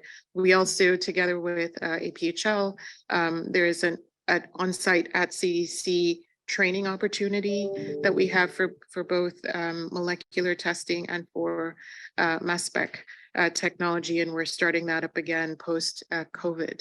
So there's going to be opportunity for them to do that. The one thing that I really, was thinking about when I was hearing the issues of sort of separating out implementation and that sort of thing, is my mind just immediately goes to the what if or what happens when an application comes that is not using a dried blood spot matrix. When it's saliva, it's urine, and there may be some pilot that was created that shows a really great benefit and so on, and that may rank highly, but we're just literally not set up to be able to do any kind of testing. It would require significant reworking of our workflow. Not impossible, but would require significant workflow. My mind just goes to that, wondering what will that mean for our programs to be able to make that happen. In some cases, it may not fit the 3-year time frame. And that's my concern. Again, I'm not in a state program, so I don't know how quickly or how easily that will translate. So that's one thing that I've been thinking about. And again, I always say to people that I'm a biochemical geneticist at heart. If we ever get urine and if we ever get saliva, that would open up a whole area of biomarkers that would be amazingly fascinating and would be wonderful in terms of being able to identify new diseases. The second thing has to do with newborn sequencing and the very strong movement that exists currently that really wants to get that happening. And again, if that should happen within a pilot program, how does that translate here? Because we know that many of our programs, most of our programs are not able to move forward in that regard. So again, readiness, feasibility, implementation all being an issue. And that's what I see when I think about this area. Thank you. I really appreciate that, Carla, and Sean's comments as well. I think, and I don't know if this is helpful or not, we have laboratory people both on the committee and on the organizational reps. And back when we had the matrix that didn't include implementation, it was those voices where we considered whether or not it was a test we could do, we could pull off. And I think that would continue. I think, and I appreciate the comment about program directors. So well said, I appreciate that. I think for me, perturbing the decision around evidence with the decisions around implementation are where I think there's a little, for me, there's a gap. It's like, okay, we know this is going to work, so then let's figure out how to do it. And maybe that's an issue about what does it mean to have a condition on the RUSP. I will tell you what it means today is that unless you have legislation that says you'll do it within a couple of years or 3 years, it does not translate to implementation in every state. And I don't know, I do know, I feel that states start to think about implementation when a condition's added. So I think, again, they seem to me to be two separate decisions. And while they're linked, implementation and translation into improved public health requires implementation. I think the science about whether or not the net benefit is moderate or significant should remain the same. It should be, we should be able to say, yep, we think this works and we should implement it. So thinking about those as not as related, but not perturb the decision about evidence based on feasibility and implementation is what I'm trying to advocate for. And we don't have to do it, by the way, but I just thought I'd advocate it. Melissa? Melissa Parisi, NIH. So I have 3 points like I always do, but fortunately, the first point was just made by my colleagues, so you get spared one of my points. But just to reiterate that I think feasibility and implementation need to be separated, and the feasibility of the assay needs to be considered, because if someone comes up with a brilliant assay, but it involves a substrate like urine or saliva, that's just not doable by the state program. So just a reminder to keep that separate. I think my most important point and feedback from all of this discussion is really an agreement with you that the key words here in this revised matrix proposal are certainty and net benefit. And I think that those are intrinsically subjective terms at a certain level. And I think this is where the crux of the matter really lies. And I do have some concerns about using this graded system when we may not agree on what a benefit really is. And I'm thinking specifically around the space of whether being alive versus dead is considered a net benefit. Being alive with some disabilities is considered a net benefit relative to maybe being alive but having full functional capacity. And I worry a little bit about ableism potentially creeping into these discussions as well. And I mean, I'll be the first to admit that I'm still learning about this concept. And I think that this is a point that we all need to educate ourselves on. And for those of you who may not be as familiar with this term, it's really the assumption that people with disabilities are less valued in society, that they don't have as much to offer, and that there's this subtle prejudice that enters into a lot of our thinking, myself included, around being able versus being disabled. And as a side point, if you're very interested in learning more about this, the NIH hosted a 2-day workshop webinar, Ableism in Medicine and Clinical Research, on April 27th and 28th, just like a week and a half ago or 2 weeks ago. Actually, that was just a week ago. We're already in May. Oh my goodness. So last week, and the full recordings are available on the NIH Videocast website. So if you want to learn about this topic, it was incredibly eye-opening for me, and I feel like I need to go back and listen to it again. But go to videocast.nih.gov if you're interested. So I do think we need to be having more discussions around this topic of what benefit really means for newborn screening conditions. And I would suggest that in convening an ad hoc committee of public members and laboratory representatives and advocacy groups to discuss these proposed revisions to the matrix, that we don't just focus on feasibility and implementation, but that we also talk about this really critical component of what net benefit means. So that's my second point. My third point is I also worry a little bit about the C versus I grades. And this is kind of based on my own experience, and I'm not an expert in the USPSTF formulation and process. And I really believe that it's an important system for evidence review. But I've also seen that it hasn't served pediatric disability conditions terribly well. And for example, the screening for autism, which most pediatricians would advocate for by the age of 2 years, is still languishing as an I grade, insufficient evidence.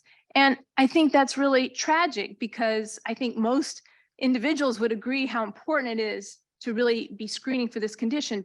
But because there has not been adequate evidence as predicated by the process, and trying to do a randomized control trial would be unethical, we're really not able to get out of that categorization. So I worry that a C grade might not mean that there would be any discussion of the condition for newborn screening if we apply this gradation process. And I hope that there would be at least allowance for discussion of such a nomination, particularly since our experience in our last meeting in February, there was actually discussion and a change from what the recommended grade of C to a B. And I think there's always value in having discussion of this committee. And I also worry that an I grade could mean kind of a kiss of death, and that it might not necessarily result in meaningful ability to progress up the gradation. So that's my third point, and thank you very much.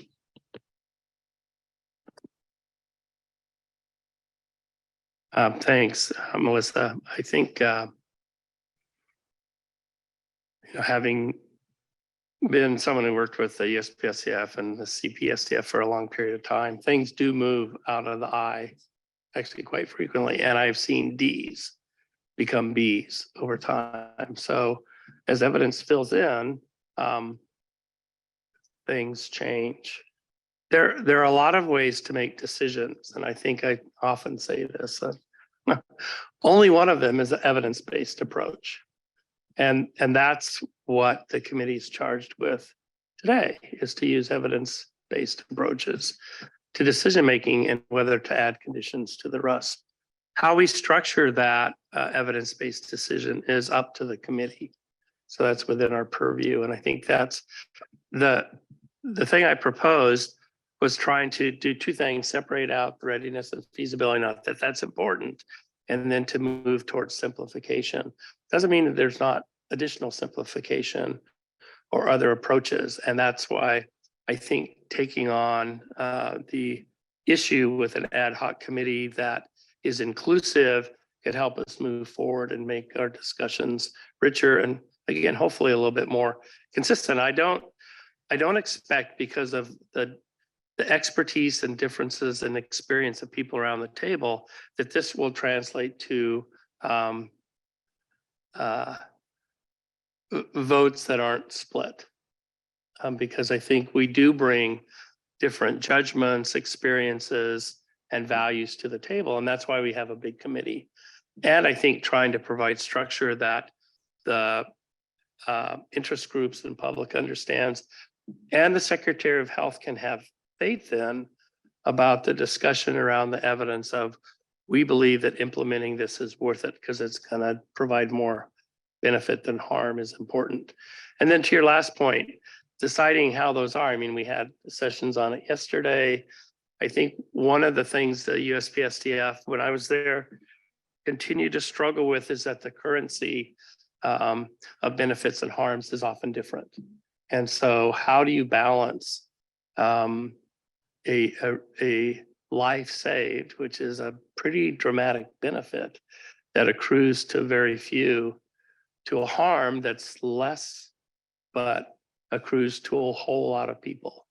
And that's a I know it sounds easy, maybe it sounds easy, but I think that's an issue of where people start thinking about voting differently. And wrestling with that and doing it in discussions is important. Jennifer? I mean, I agree with Melissa that the B category is going to, I mean, that's the category where we're going to have a lot of differences in opinion. And I think that it's in looking at those sort of relatively manageable harms, but that affect a large number of people. One of the ways that we justify it is by looking at the outcomes. Is it survival? Is it survival with near normal abilities? Is it, I mean, you know, we treat, if we didn't treat PKU, they would live a long time and they would be pretty disabled. But we treat it and we hope that their abilities would allow them to be independent and, you know, just have more independence and abilities. So I think it's those outcomes that kind of help us jump over the unknowns of the harms.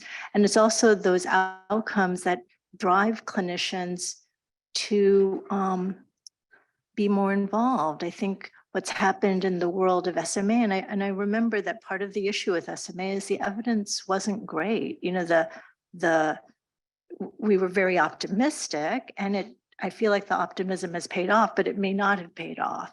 And so that's where a lot of the discussion there was, and I thought that was fair.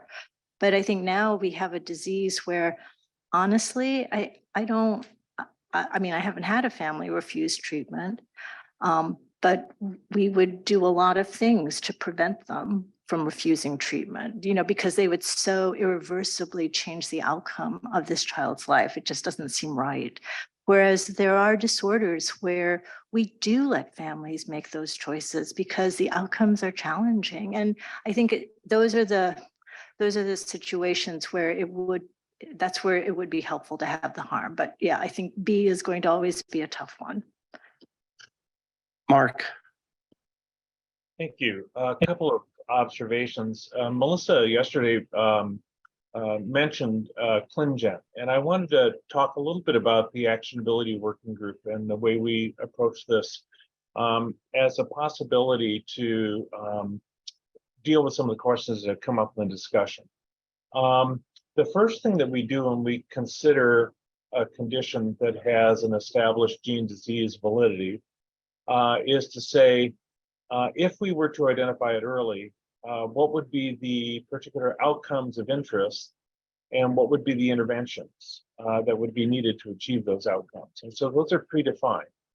And I think listening to and reflecting on the comments from yesterday, this would be a really great place to engage with our advocacy groups, our patients, and our clinicians to sort of co-define what do we consider to be the important outcomes and what do we think the interventions are that should be evaluated. We then, as we move forward, look across categories, much like you do in the matrix. So things like how frequently does this occur? What's the severity of the disease? Is it death? Is it long-term disability, et cetera? What's the nature of the intervention? How onerous is it to do the intervention? And those are what we use, but you would define those differently for the task of the AC of the committee. And then evidence is developed for each of those and presented for each of those separately rather than combined. And there's an evidence grading that goes along with it. So we look at prevalence, we say, well, is this a registry? Is this a independent population assessment? And you can grade that evidence. So you have evidence grading directly related to each of the questions that you're specifically asking that helps to focus discussion on the individual components. And we look and we can generally come to reasonable consensus with some differences, but we're not trying to eat the whole elephant at the same time. Of course, we don't come up with a recommendation. That's not the role of the Actionability Working Group. We come up with a score with transparency. But one of the things that we recognized as we were using the scoring matrix, and it sounds like it's been encountered here too, is that we have these cognitive differences with what the score tells us and what we really think. And so we introduced a second concept called, our assertion, which may be the certainty metric that you were looking at, Ned, which is to say, do we agree with what the score is telling us? And if we don't agree, why? What are the issues that we're, that are causing this disagreement? And that's been very useful in some circumstances to really kind of move away from, I just don't feel this is right, and we can articulate it a little bit better. And so I think perhaps some adjustment to, but use of that type of a framework as we do these considerations would be useful. And it might be useful to have somebody from the Actionability Working Group walk through the 10 years that we've been developing that. So the second point will be much shorter because it's been stated before. I agree with people that are saying that the feasibility piece, meaning the feasibility of implementation at the state level, needs to be a separate process. I haven't gotten into the charter in great detail, but I have a fundamental question as to whether it is the remit of this committee to actually do the state-by-state assessment of feasibility, because I'm not sure that it is.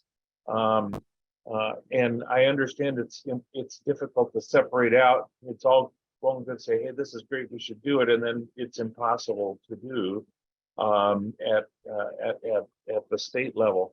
But it does seem, and I would endorse the suggestions that several have made, is that that has to be a separate process And it might be a separate process by a different entity that develops a feasibility assessment that goes in parallel with the committee's recommendation to the secretary. Thanks, Mark. I think it's been a rich discussion, very useful. I think what I would propose, so let me try to summarize a few points. So the first one is that I don't think we're pleased with the current matrix. So I think we would like to move away from that. So that's one point that I feel we've made. The second point is that feasibility is an important assessment that needs to occur if implementation of conditions that we vote to add to the RUSP are going to actually be implemented. So I think that's an important point. The readiness issue, while important, I felt less less passion around discussion. And the third point is an acknowledgement that the matrix approach, the grading approach, we may want to not constrain ourselves to the thought that we'll have a matrix, right? That we might want to have a decision approach that does or does not involve grading, but that does work hard on trying to identify and with as high certainty as possible, determine the certainty of benefit, the certainty of harms, and a feeling around the certainty of net benefit. And that would translate to a discussion and a vote of adding a condition or not adding a condition. So that the decision point isn't what grade are you, but based on those important factors, what does the committee vote to do? So we may end up with a grading system, but as I've listened to people talk, I think this issue about feeling constrained by assigning a grade is something we may or may not want to continue. And I think we'd be more open to other approaches, other decision approaches, if I hadn't done what I did, which is just present you with a different matrix and say, let's do this. So that's, I want to make sure that as we put this, I think we want to change. I think any change should be with a process that's inclusive of the public interests and experts and the committee.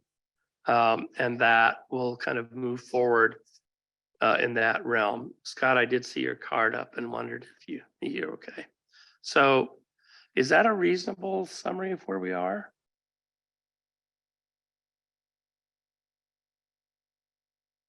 And would it be okay to move forward and trying to assemble a group, an ad hoc work group to discuss decision-making for the advisory committee on voting to add conditions to the RUSP?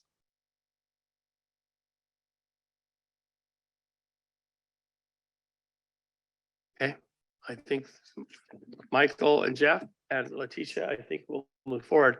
I'm thinking about the group. I think knowing that people are busy, I think having a group that can make every meeting or almost every meeting will be important, because otherwise you end up re-adjudicating the same points over and over again.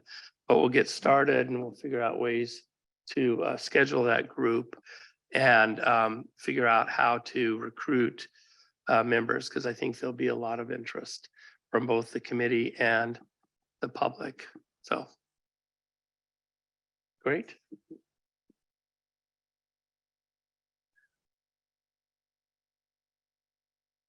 I do want to take an opportunity before we break for lunch to just ask Carla if she might have a comment about the recent shooting that involved CDC.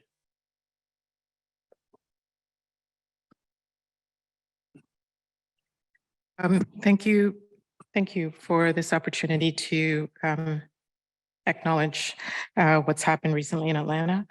You may have heard that earlier this week, there was a shooting at a medical facility in Midtown Atlanta. And the victim in this instance was a CDC employee called Amy St. Pierre.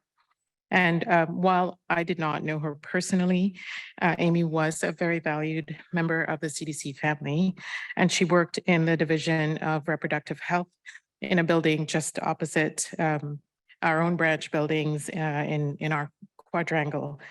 In a statement put out by Amy's family, Amy was a loving wife, mother of two. She was an Emory Honors graduate, had a Georgia State MBA, and traveled the world with curiosity and courage.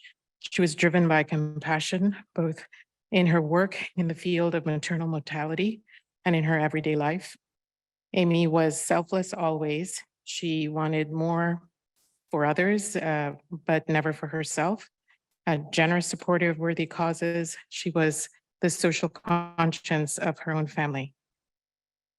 As a very valued member of our CDC family, we feel tremendous loss over her death. To Amy's family and for the others who were injured during the shooting and their own families, our hearts are with them and we wish them strength and comfort during this time of immense grief. Thank you. Thanks, Carla. Letitia? Now we're going to shift to our lunch break. We will reconvene at 12:45. Yep. And I'll see you then. I'm sorry, 12:15. Yeah. My apologies. Yeah, you don't get that long. No, 12:15. Again, be careful about going out. Well, let's all find our ways back if we could.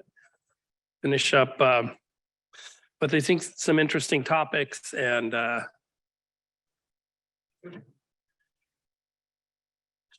what we want to do is talk about the move from standing work groups to ad hoc topic groups.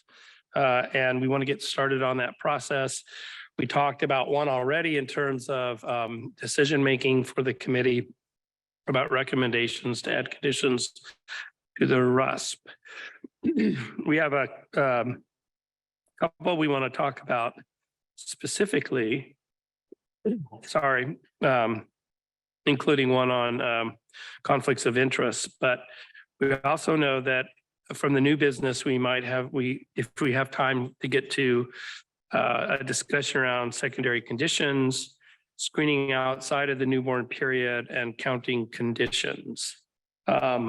And so what I think I'd like to do is start with, I don't know, where am I going to start, Letitia? COI. Okay. Yeah, I'm ready to do that. Next slide, please. If you can advance for me, that'd be so great. Or I'll try it again.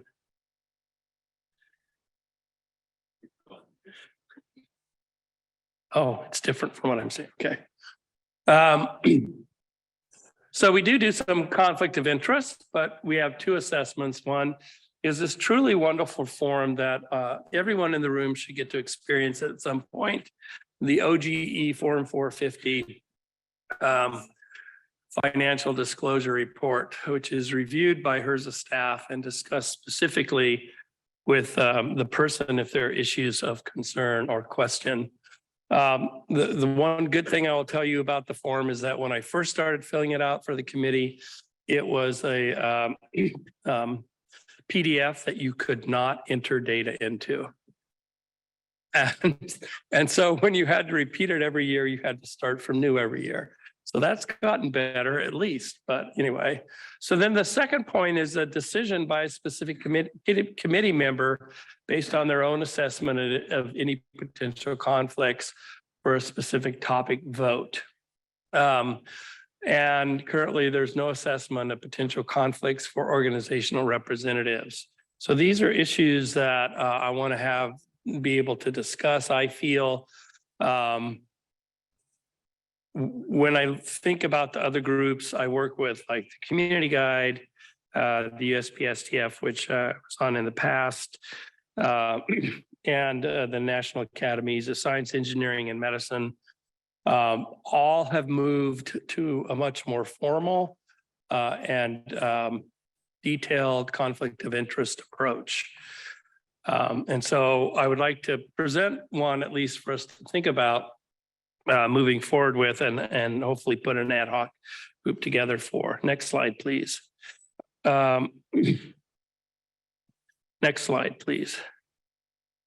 So I'm going to rely on the group that I worked the most with the most recently. I rotated off the Community Preventive Services Task Force at CDC at the end of last year, and we had implemented this project, I think, around the second year of my chairpersonship, where based on working with other federal agencies and with the USPSTF staff, came to disclosure forums that talked about 3 different kinds of potential conflicts. The easiest one is always the financial conflict of interest, and this is what the OG 450 is supposed to do. Do I have stocks or bonds where a decision made by the committee might benefit me financially? But financial COI can be expanded to different areas, and the level at which you have to disclose is an important issue. The second area was business and professional conflicts, and then the last was potential intellectual conflicts. The way it works at the CPSTF is that the CDC staff, which includes the office director, legal advisor, and the task force chair and vice chair, review the statements prior to every meeting and decide whether or not the member should have some sort of restricted participation. The restrictions are not all total recusal. So they could include no restrictions and no public disclosure, no restrictions but public disclosure. That would mean in the meeting, we consciously talk about those potential conflicts. Participation in discussion, but restriction from voting, or recusal and restriction from all parts of the topic presentation and discussion. So those are pretty uniform levels across different groups. I think it's really important, this last point, maybe I should have bolded it, that disclosure and actions are separate processes.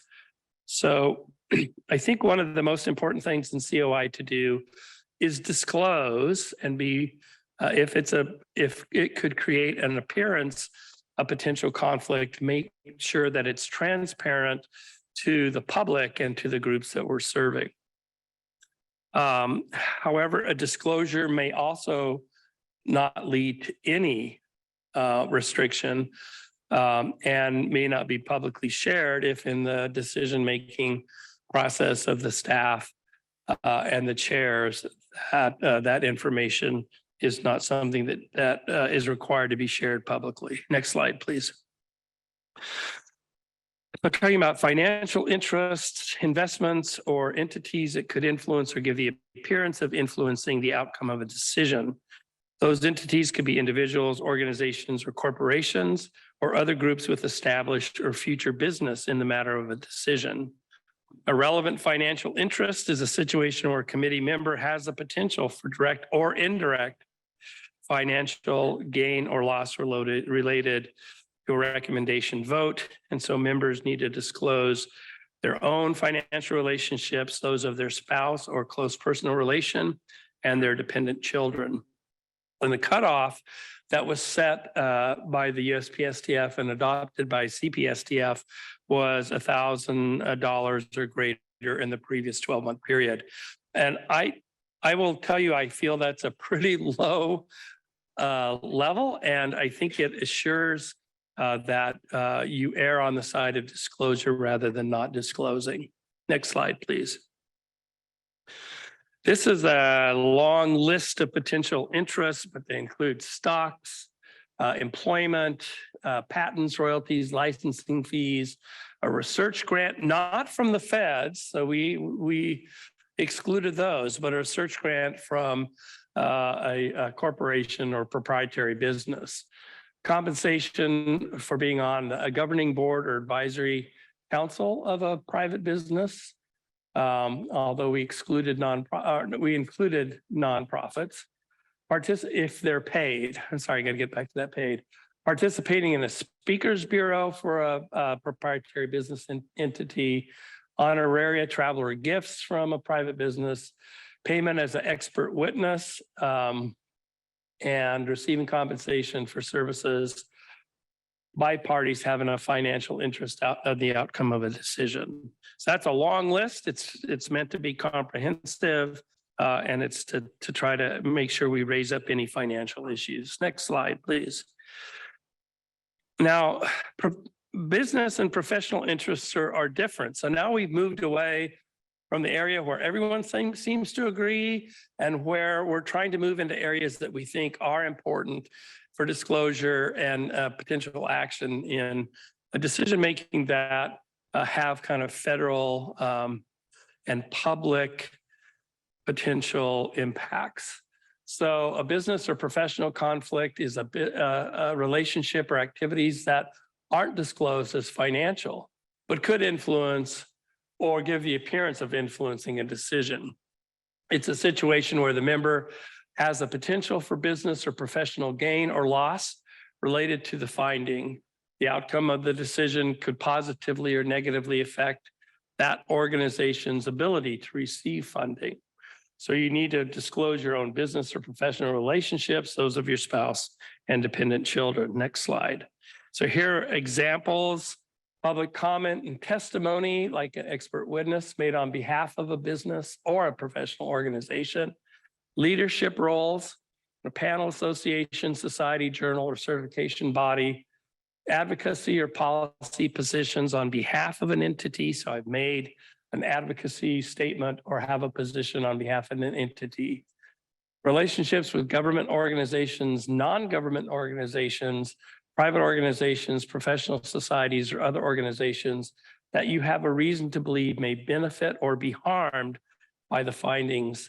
And these could include being a board member, a director, expert advisor, a leadership position, officer, owner, or principal investigator. So again, these are disclosure requirements that may or may not lead to public disclosure or restriction of participation. Next slide. The last category is potential intellectual interests. These are potential interests likely to be numerous because we're actually selected because of our expertise. And so we have intellectual interests. The work may be sufficiently well known that different audiences might question the objectivity of the process. If members are known to have taken leadership roles in discussion, and sometimes even votes or recommendations regarding that topic. A member may hold strong personal views on the effectiveness of particular interventions and may be unwilling to accept evidence to the contrary. That's a very important phrase, and this is the way something the National Academies gets at by actually asking the question, if we found evidence that actually was contrary to your stated position or your intellectual belief, would you be able to vote opposite of your intellectual interests? And that the question needs to be yes. Same holds true for strong moral convictions that can influence a member's scientific opinions. Potential intellectual conflicts of interest could be indicated by membership in lobbying or advocacy organizations, again, serving as an expert witness, public comments or other indication of strongly held beliefs, or intellectual property rights, including books, journals, manuscripts, patents, and copyrights. Next slide. So the organizational representatives do not vote, and as such, do not need to be held to the same standard as I think voting members need to be held for.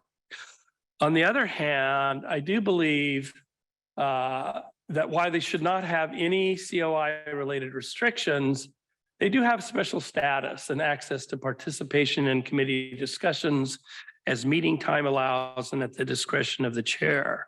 And so the proposal, just to consider as we move forward, is whether org reps should annually disclose where they receive any funding from a proprietary private business entity. Include that in that disclosure, how much and what percentage of their operating budget, if relevant, such funding represents. And that information should be available at least to the committee members. This is completely new and additional, but not with the idea of restricting participation, but disclosing potential financial interests and conflicts. Next slide. So this is complex and sensitive, and the proposal is to consider creating an ad hoc work group to create a proposal to present to the committee for consideration and adoption. And I will stop and see if there are questions or comments.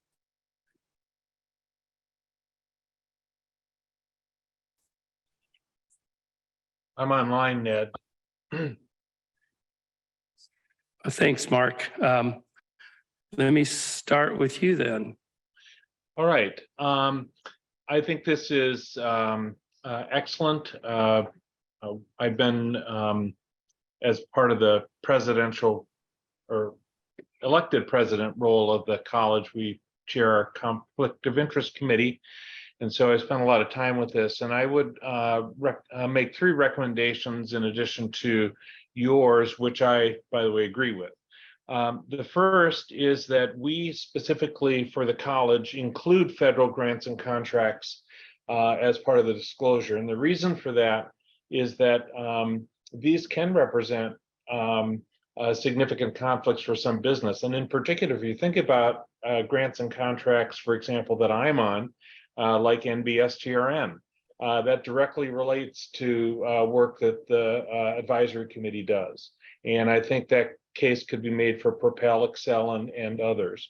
And I think it's also important to disclose for specific topic areas. If you have funded research, whether it's federal or industry related that's specific to the condition, I think that needs to be disclosed. So that's recommendation 1. Recommendation 2 is I completely agree with the disclosure for organizational representatives. I think that that's very important for many of the same reasons that I just articulated. The third recommendation I would make, and this maybe is presuming a discussion that's going to happen in the ad hoc discussion that's upcoming, but I think there should be a separate disclosure for participation in any of the ad hoc working groups. That's a practice that we do at the college for all of our evidence-based guidelines, working groups, committees, et cetera, because there may be specific conflicts that are not relevant to the committee as a whole, but would be relevant for us ad hoc working group.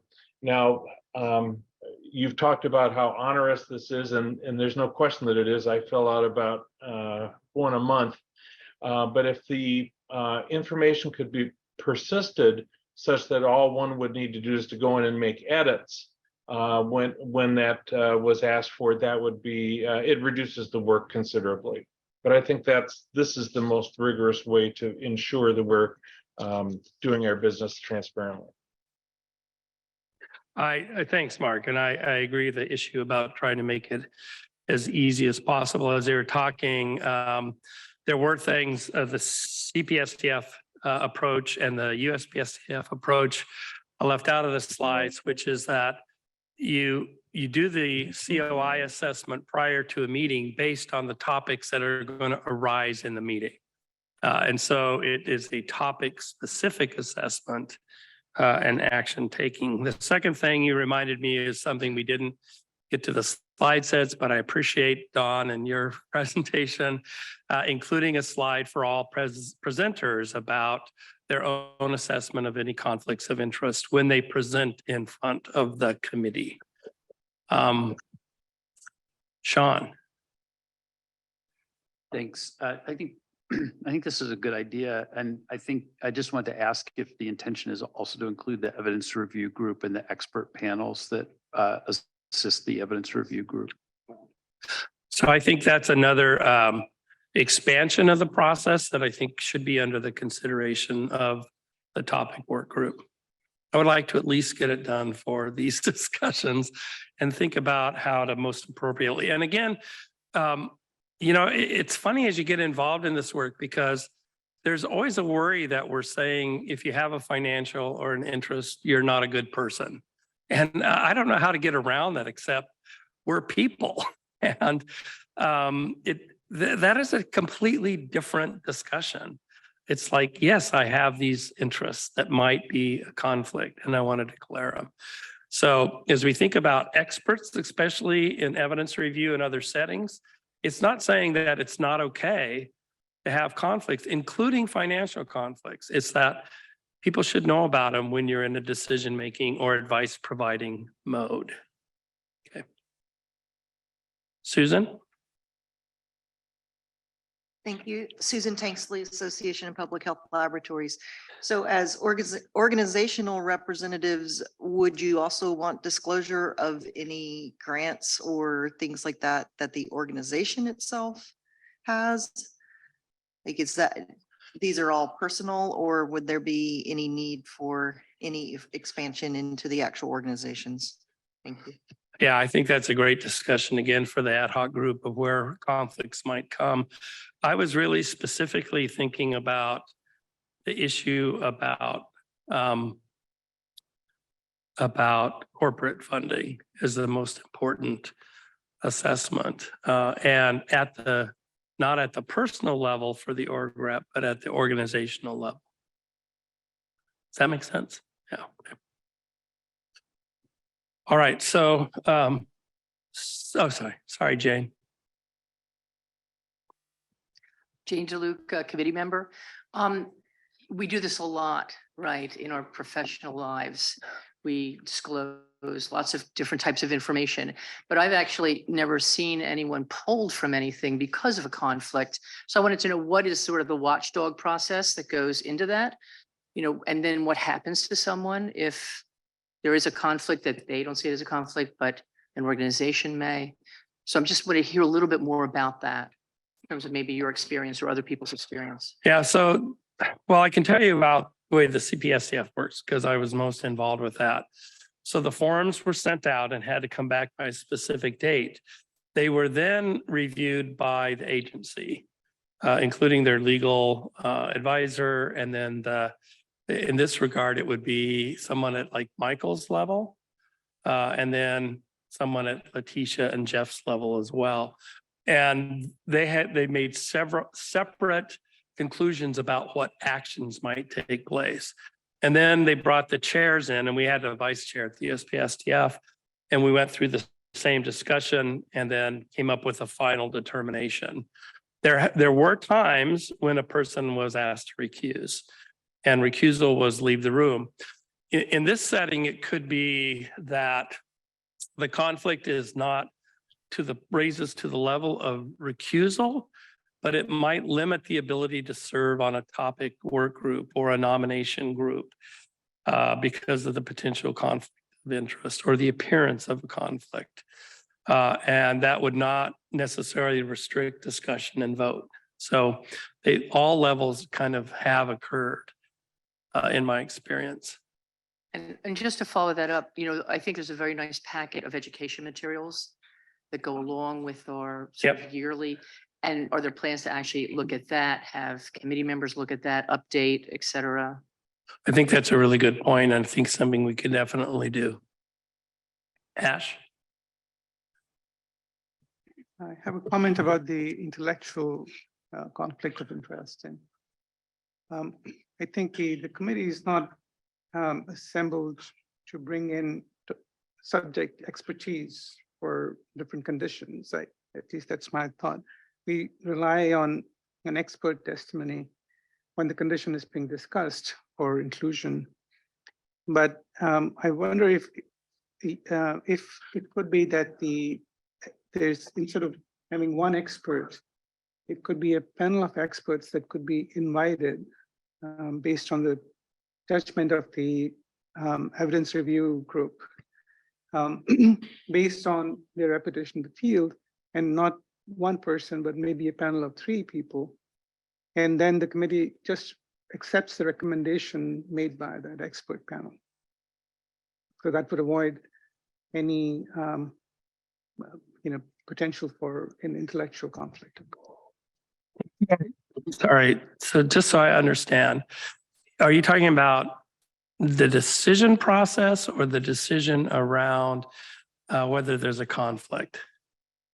So no, it's the appearance of a conflict for when a subject is being reviewed, and we would whether we judge as experts whether the evidence is there for a certain thing. And we hear from experts from outside, which are brought in by the advocacy groups or during the nomination package. Yep. But I was wondering if that process could be such that the experts could be invited by the committee, chosen based on the national reputation. Okay. And then we just accept the recommendation as the expert recommendation. Again, I'm not. Sorry. I'm not trying to be Can dense. When you say adopt the recommendation, what recommendation? That the evidence for moving a condition forward. So that would be yielding the responsibility for decision making from the committee to experts. It's one part of. Okay. The subject matter expert. Yeah. Recommendation is that this should move forward, or whether this should not move forward. And the committee would accept that part of the recommendation. So again, so very important. So now I understand.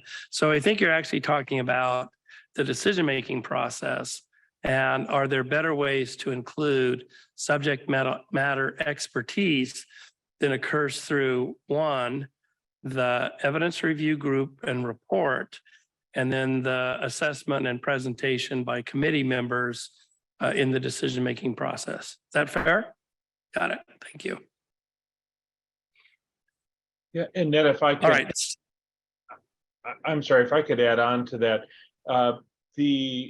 That's specifically addressed by the Institute of Medicine, now National Academy of Medicine's guidelines. You can trust the use of experts and addressing conflicts of experts in evidence-based assessment. And so that would be something I would also refer to this working group for consideration, because I think inclusion of experts in the evidence process is critically important. Right, and I just want to point out that they are included in the process, and what Dr. Lau is suggesting is that they have a different role in the actual presentation of the evidence to the committee. So, Mark, there are subject matter experts that sit on the ERG for a specific topic to bring that level of expertise to the table. And I think Ash is talking about how that gets translated to the committee for consideration and discussion. Pardon? I'm sorry, Melissa. When your card turns sideways, I can't see it. All right.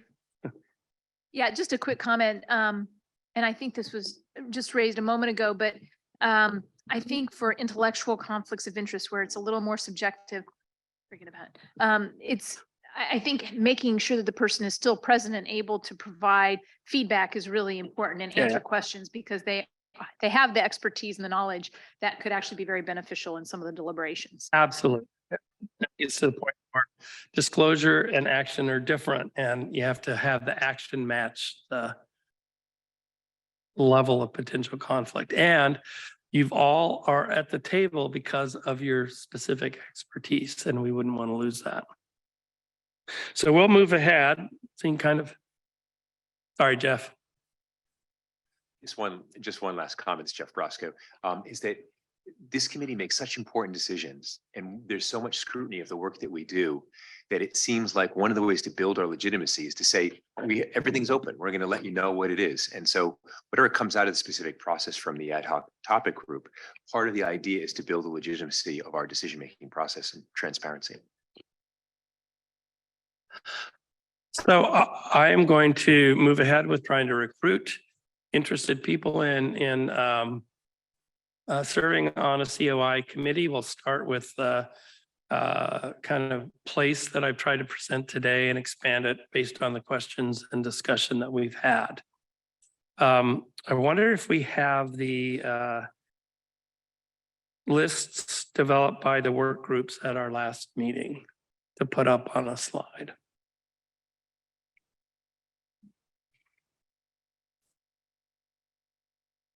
Thank you. So, in the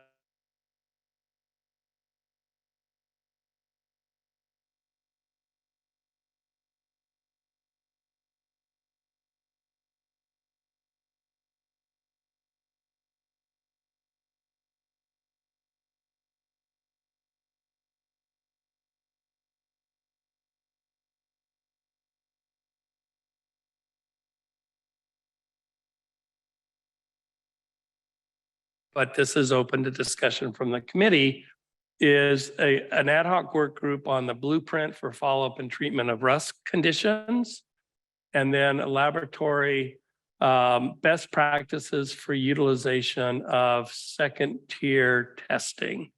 So those were two specific comments that were lifted up. Even though the plan tool for implementation is listed first, I think at the last meeting, at least my notes said that the highest priority was second-tier testing. And so, not losing the other elements on the list, I wanted to ask whether or not the committee felt that these would be a couple of working groups we could get started with that would contribute to the knowledge and work of the committee.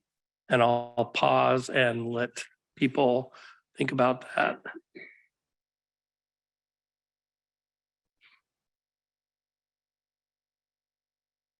Yeah.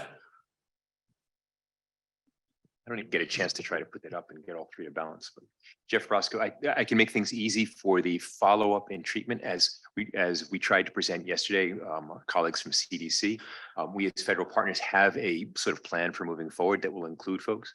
So my sense is that we probably don't need a separate ad hoc task force for that we can involve folks, and we have a way forward to try to implement that. Well, that makes it easy. So we don't need to do that one.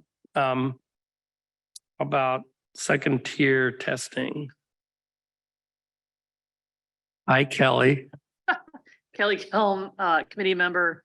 Yeah, I mean, I think the top two items, I mean, I don't want to volunteer people because I'm rolling off, but I mean, I definitely think that there was a lot of discussion around this space. And it would probably be a valued product that people would like. And because I also know there were some similar types of things, I think, being worked on for the first thing, or that labs had available for the first bullet. So. Okay. Yes, Carla. I would agree with Kelly. Second-tier testing is a very good approach to a good project to discuss for our groups. Yeah. Melissa. So I have Melissa Parisi, NIH. I have a question for my laboratory experts. And I'm reflecting on yesterday's comments from Susan Tanksley about counting conditions and whether that's an activity that should be taken up by a specific work group or that can be addressed by other means. But it seems like that's also a high priority and something that maybe should be addressed. And I don't know whether the laboratory standards and procedures would be the right group to consider that, but that seems really important, and wondering if other people think that that's also important. Well, I know that Susan is planning to bring this up in new business. And I guess I might look at her and say, do you think the same group could look at both issues?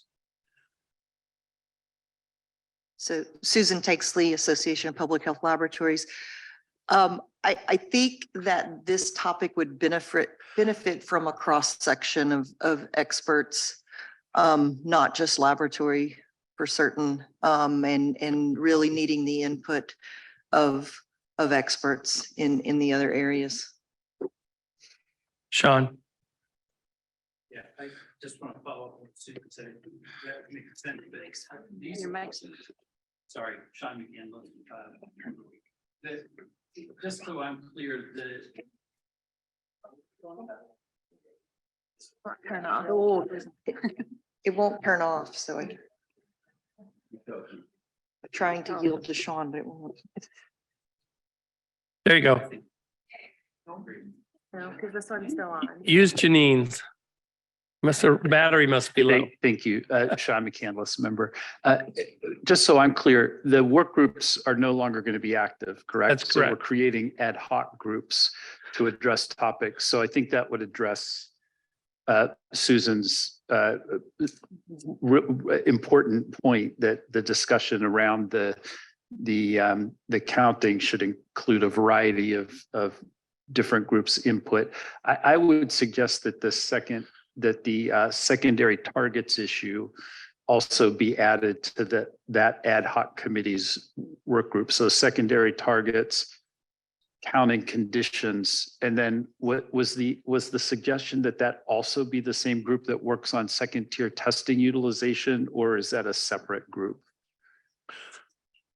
I'm sorry, I thought you just said that they would be together, so I'm missing the. I'm just not clear. To me, it seems like best practices for utilization of second tier testing should be a separate group. Right, got it. The counting and the counting and secondary targets group.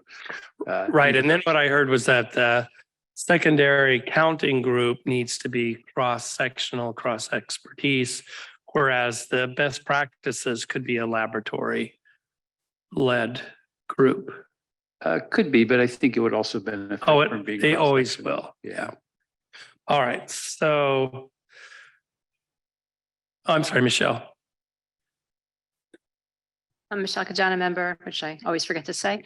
I agree with Susan. I think APHL has made great strides for how many years? This group two have been working on, and they've actually made quite a bit of progress in developing the framework. And so I think we need sort of to vet this through the entire committee rather than the group. Great. That will be a successful ad hoc working group that will meet its charge within a 12-month period of time, which is what we're aiming for. So if the committee's okay, we'll proceed with that group. And Jeff has said that he's already working on the blueprint. So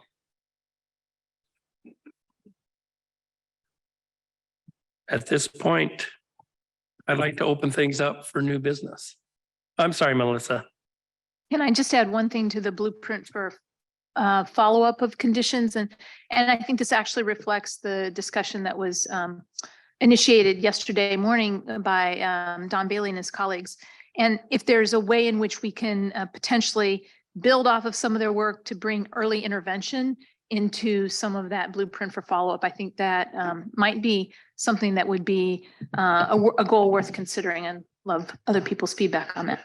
Jeff? Yes, Jeff Roscoe, we already met at breakfast and figured out how to do that. But it's down the road. It's a work in progress. Great. I'd like to call on Sean to bring up his issues of potential new business. Thank you, Sean McCandless, member. I think one of the issues that I had mentioned has already been discussed, and which is the secondary targets and counting. The other issue that I had proposed we discuss is one that I've been thinking about a lot over the past 2 years, and that is related to the fact that newborn screening is a population-based compulsory public health system that every child is required to go through essentially in the US, and every family that has a child is required to go through, which creates a very high bar for both the evidence base for decision making and the and the requirement that we be incredibly thoughtful about all aspects of who will be impacted and how by the testing and how they will be impacted. And many of the things that come up really seem to be, there probably are other opportunities for screening for conditions that would be valuable for a committee whose charge is to think about heritable disorders of newborns and children.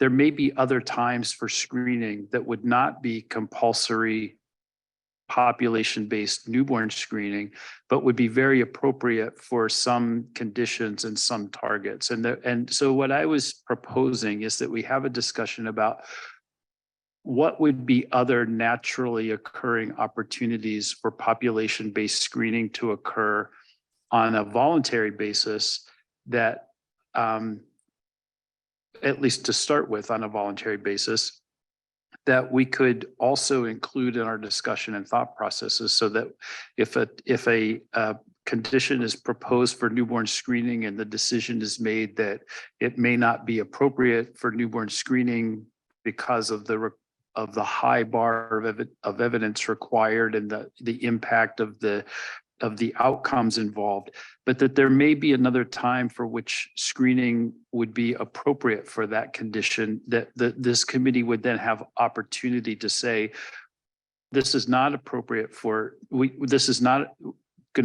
don't recommend adding this to the recommended uniform screening panel, but this would be very appropriate for screening at the 1-year well child check or something like that. So the proposal would be that we develop a panel of other opportunities for screening, so that there are then options for valuable conditions for screening that maybe don't meet the high evidentiary bar that would be required for compulsory newborn screening.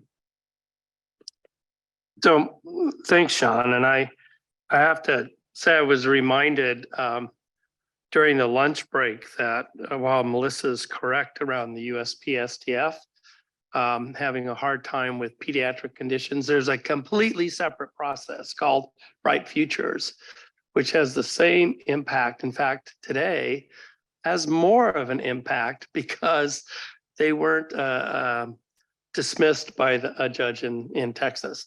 So Bright Futures, Sean, to kind of your point, assures that recommendations made by the Bright Futures group actually have the same impact of an A or B recommendation from the USPSTF in terms of funding for the testing and the follow-up. So I only bring that up now, first of all, because I think it's important to recognize there is a separate process. And in some ways, it would be a potential audience for recommendations around screening that could occur later in childhood. And so I'll just add that and then open up for discussions. And I see Kelly has her hand up. Kelly Kelm, committee member.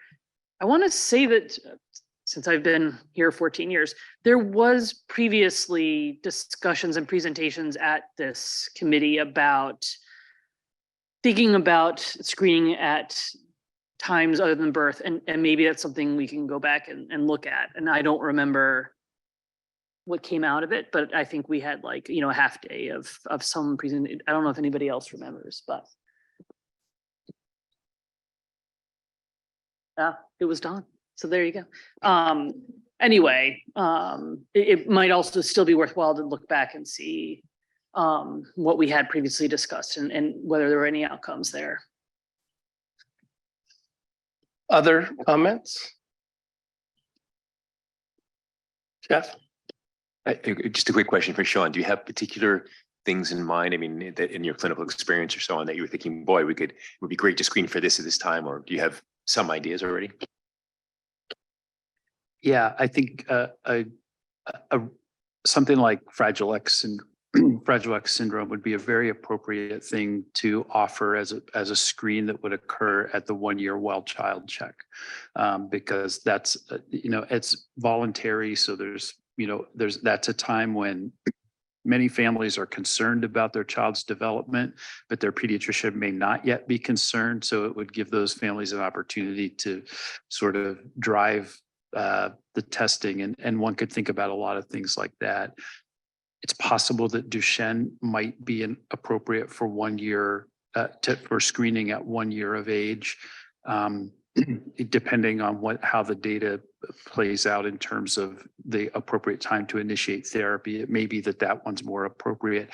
The other thought that I have is that this committee could potentially help to drive the conversation around carrier screening, which I know has a lot of societal implications and maybe even some baggage associated with it. But the idea that carrier screening is, I believe, going to become more and more important as we recognize that opportunities to treat many of these conditions. And I think Pompeii, we now have very clear evidence that prenatal treatment is better than neonatal treatment.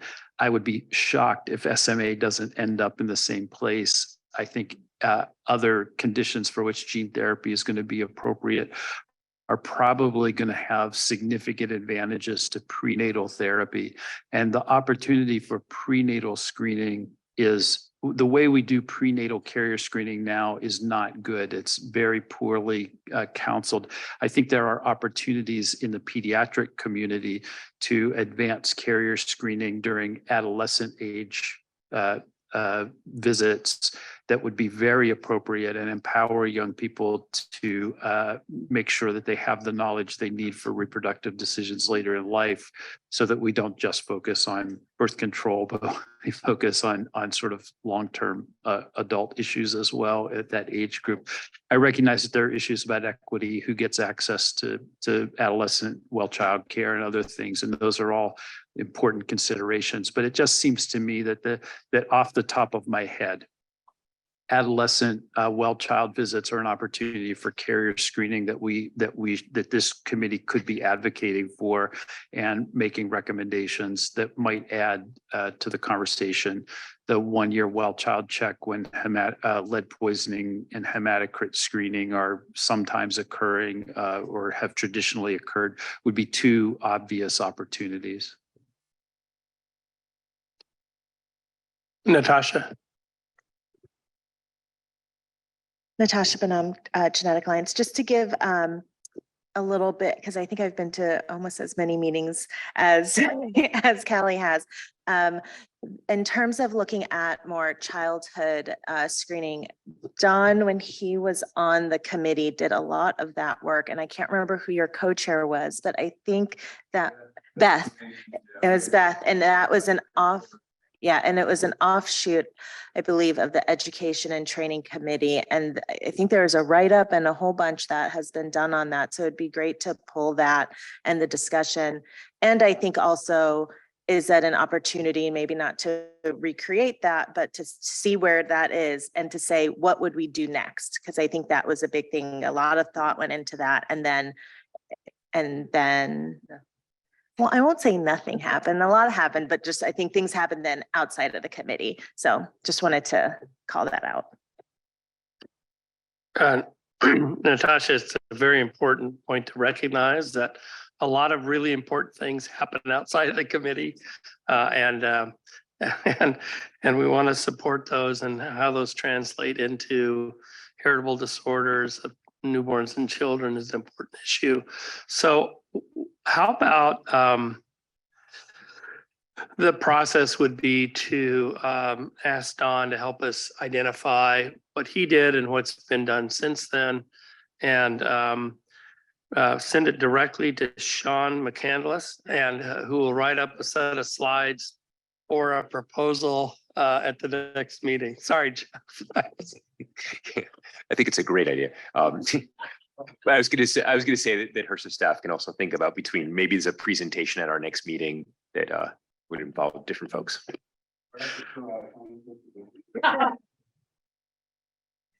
Sean, I'm going to defer to Dr. Brosco's proposal that the HRSA staff decide who's going to present and if that's necessary.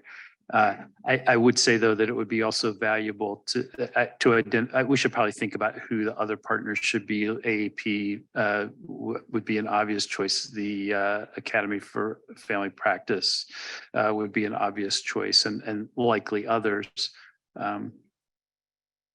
I also think, reaching out to the Bright Futures process is important. It's a great process. It actually was put in place to acknowledge the fact that the evidence base bar for things like anticipatory guidance and some screenings in the pediatric population don't lend themselves well to methods that were specifically written around adults and RCTs.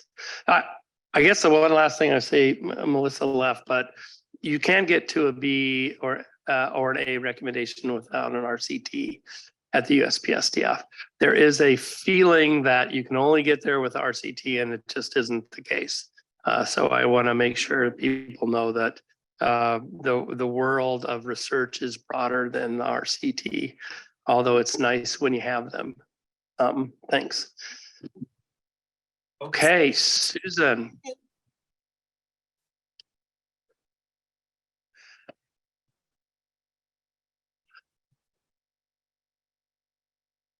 So I guess Susan Tanksley, Association of Public Health Laboratories.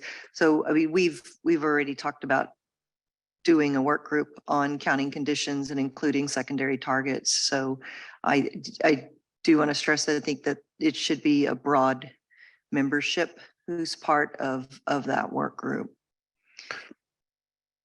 So I suppose with that statement that it would be okay to start recruiting broadly for a work group whose product would be a recommendation around counting conditions in a uniform and structured approach.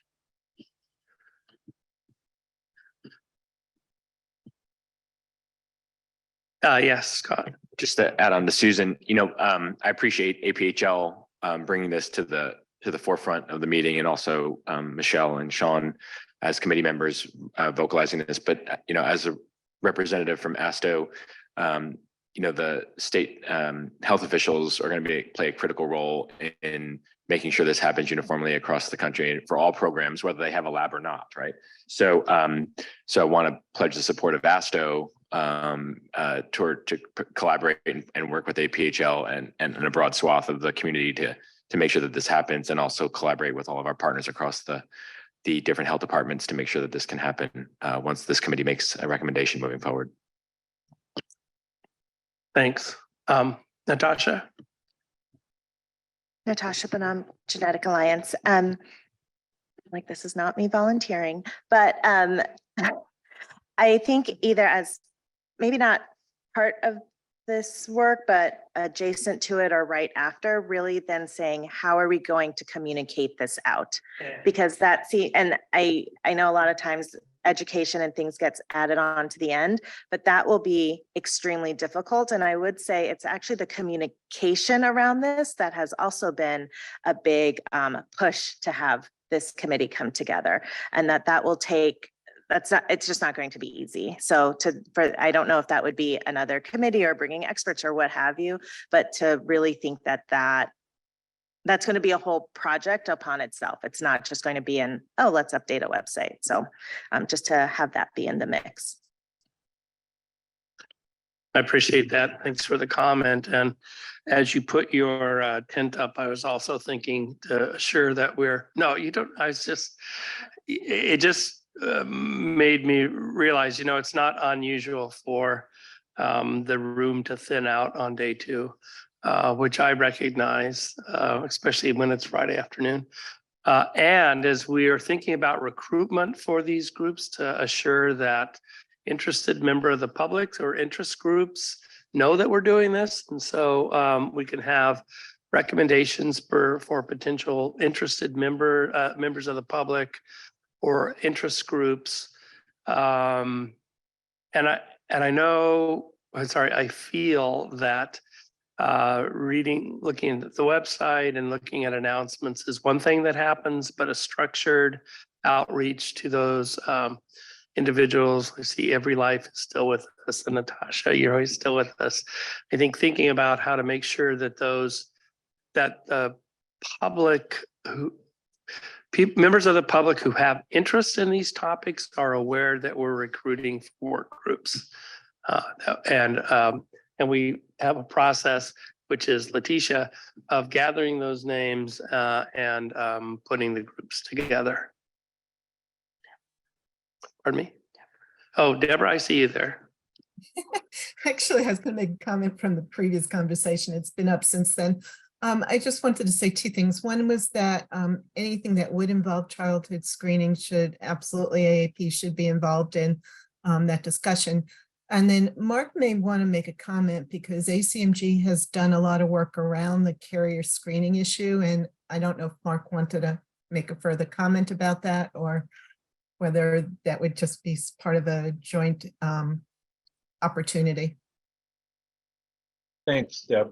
We didn't, in our recently published carrier screening document, we focused more on the methodology for how we would determine which conditions to screen for based on things like prevalence, population, to get away from sort of our ethnicity-based screening approach to a more prevalence-based offer to bring a little bit of rationality to a world where it often seems that the selling point is more is better. We did not specifically address timing. So I think the point that Sean brings up is a good one and should be considered. And Lord knows there would be plenty of room to improve what we do for our adolescents in the well child setting. The challenge, and I know the pediatricians in the room when Ned mentioned Bright Futures probably had a bit of a, it's never been quantified like the internists have. You know, they say if we were supposed to do all the anticipatory guidance that was given in the internal medicine guidelines, it would take 8 hours a visit. I suspect the same would be true for the Bright Futures recommendations. And so you tend to pick and choose. And I think that's one of the reasons that we see very spotty uptake of some of the recommendations for things like cholesterol screening and as you alluded to, Sean, hematocrit and lead and those sorts of things. We just don't do as good a job as we should because there's so much to have to get to. So in some ways, newborn screening becomes a default because it's the one time where we kind of get everybody, which is not necessarily the best rationale for saying we should do things in that setting, but it is a pragmatic choice. Thanks. The next new business piece I'd like to bring up is the concept of reconsideration of a topic for which there's been an evidence review that is still fresh, and that the request for the nominators or the evaluators has been to provide additional evidence in a specific area.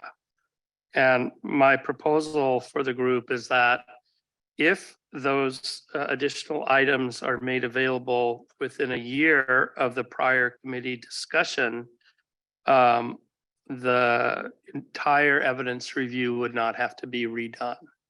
That only the new evidence would need to be incorporated into the discussion, into the review, the discussion, and vote. And that's those of us who know that evidence is actually often rapidly changing. This would keep from requiring a gap analysis of the other evidence and would provide for a much more, I would say, efficient and timely re-review, discussion, and vote for a specific topic. So I'd like to propose to the committee that we adopt that approach to a rapid re-review in the setting of what I would call a fresh evidence review.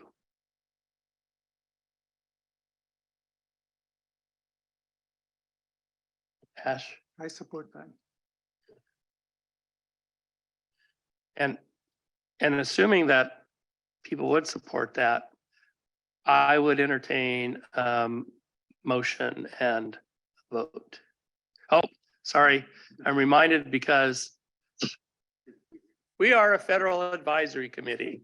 we cannot do what I just asked for. So what we will do is we will put this on the agenda for our next meeting with the formal proposal and vote. Thank you, Debbie. She's my conscience. I almost never look at her, but I was at this point, and I appreciate that. So yeah, we have to follow the rules.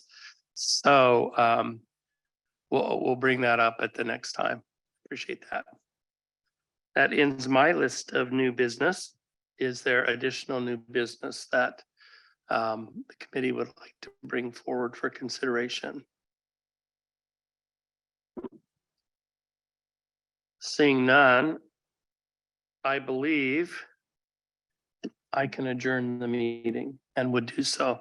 I want to thank again everyone, everyone who's not in the room. Oh, sorry. Oh, thanks. I could ask for a motion to approve the minutes. See, I even wrote myself a note and I ignored it. Is there a motion to approve the minutes? I'm Sean McCandless. I move that we approve the minutes as provided this morning. Could I have a second? A second. Any further discussion? All those in favor of accepting the minutes, please. Oh, sorry, Michelle. I'm sorry. There's just a couple edits that I sent in from what was provided. Yeah. Could you tell us what those were? Sorry. I sent it So that we can approve it pending those revisions. They were, in the minutes, New York State began screening for crab in 2006, not 2016. Okay.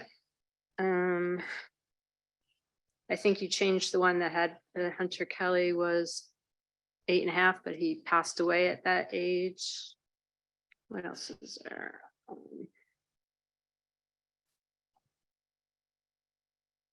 The one case that was discussed was a false negative, not a false positive, with the psychosine that was low. There was one other thing. Not, of course, not my computer's slow. And there was one more.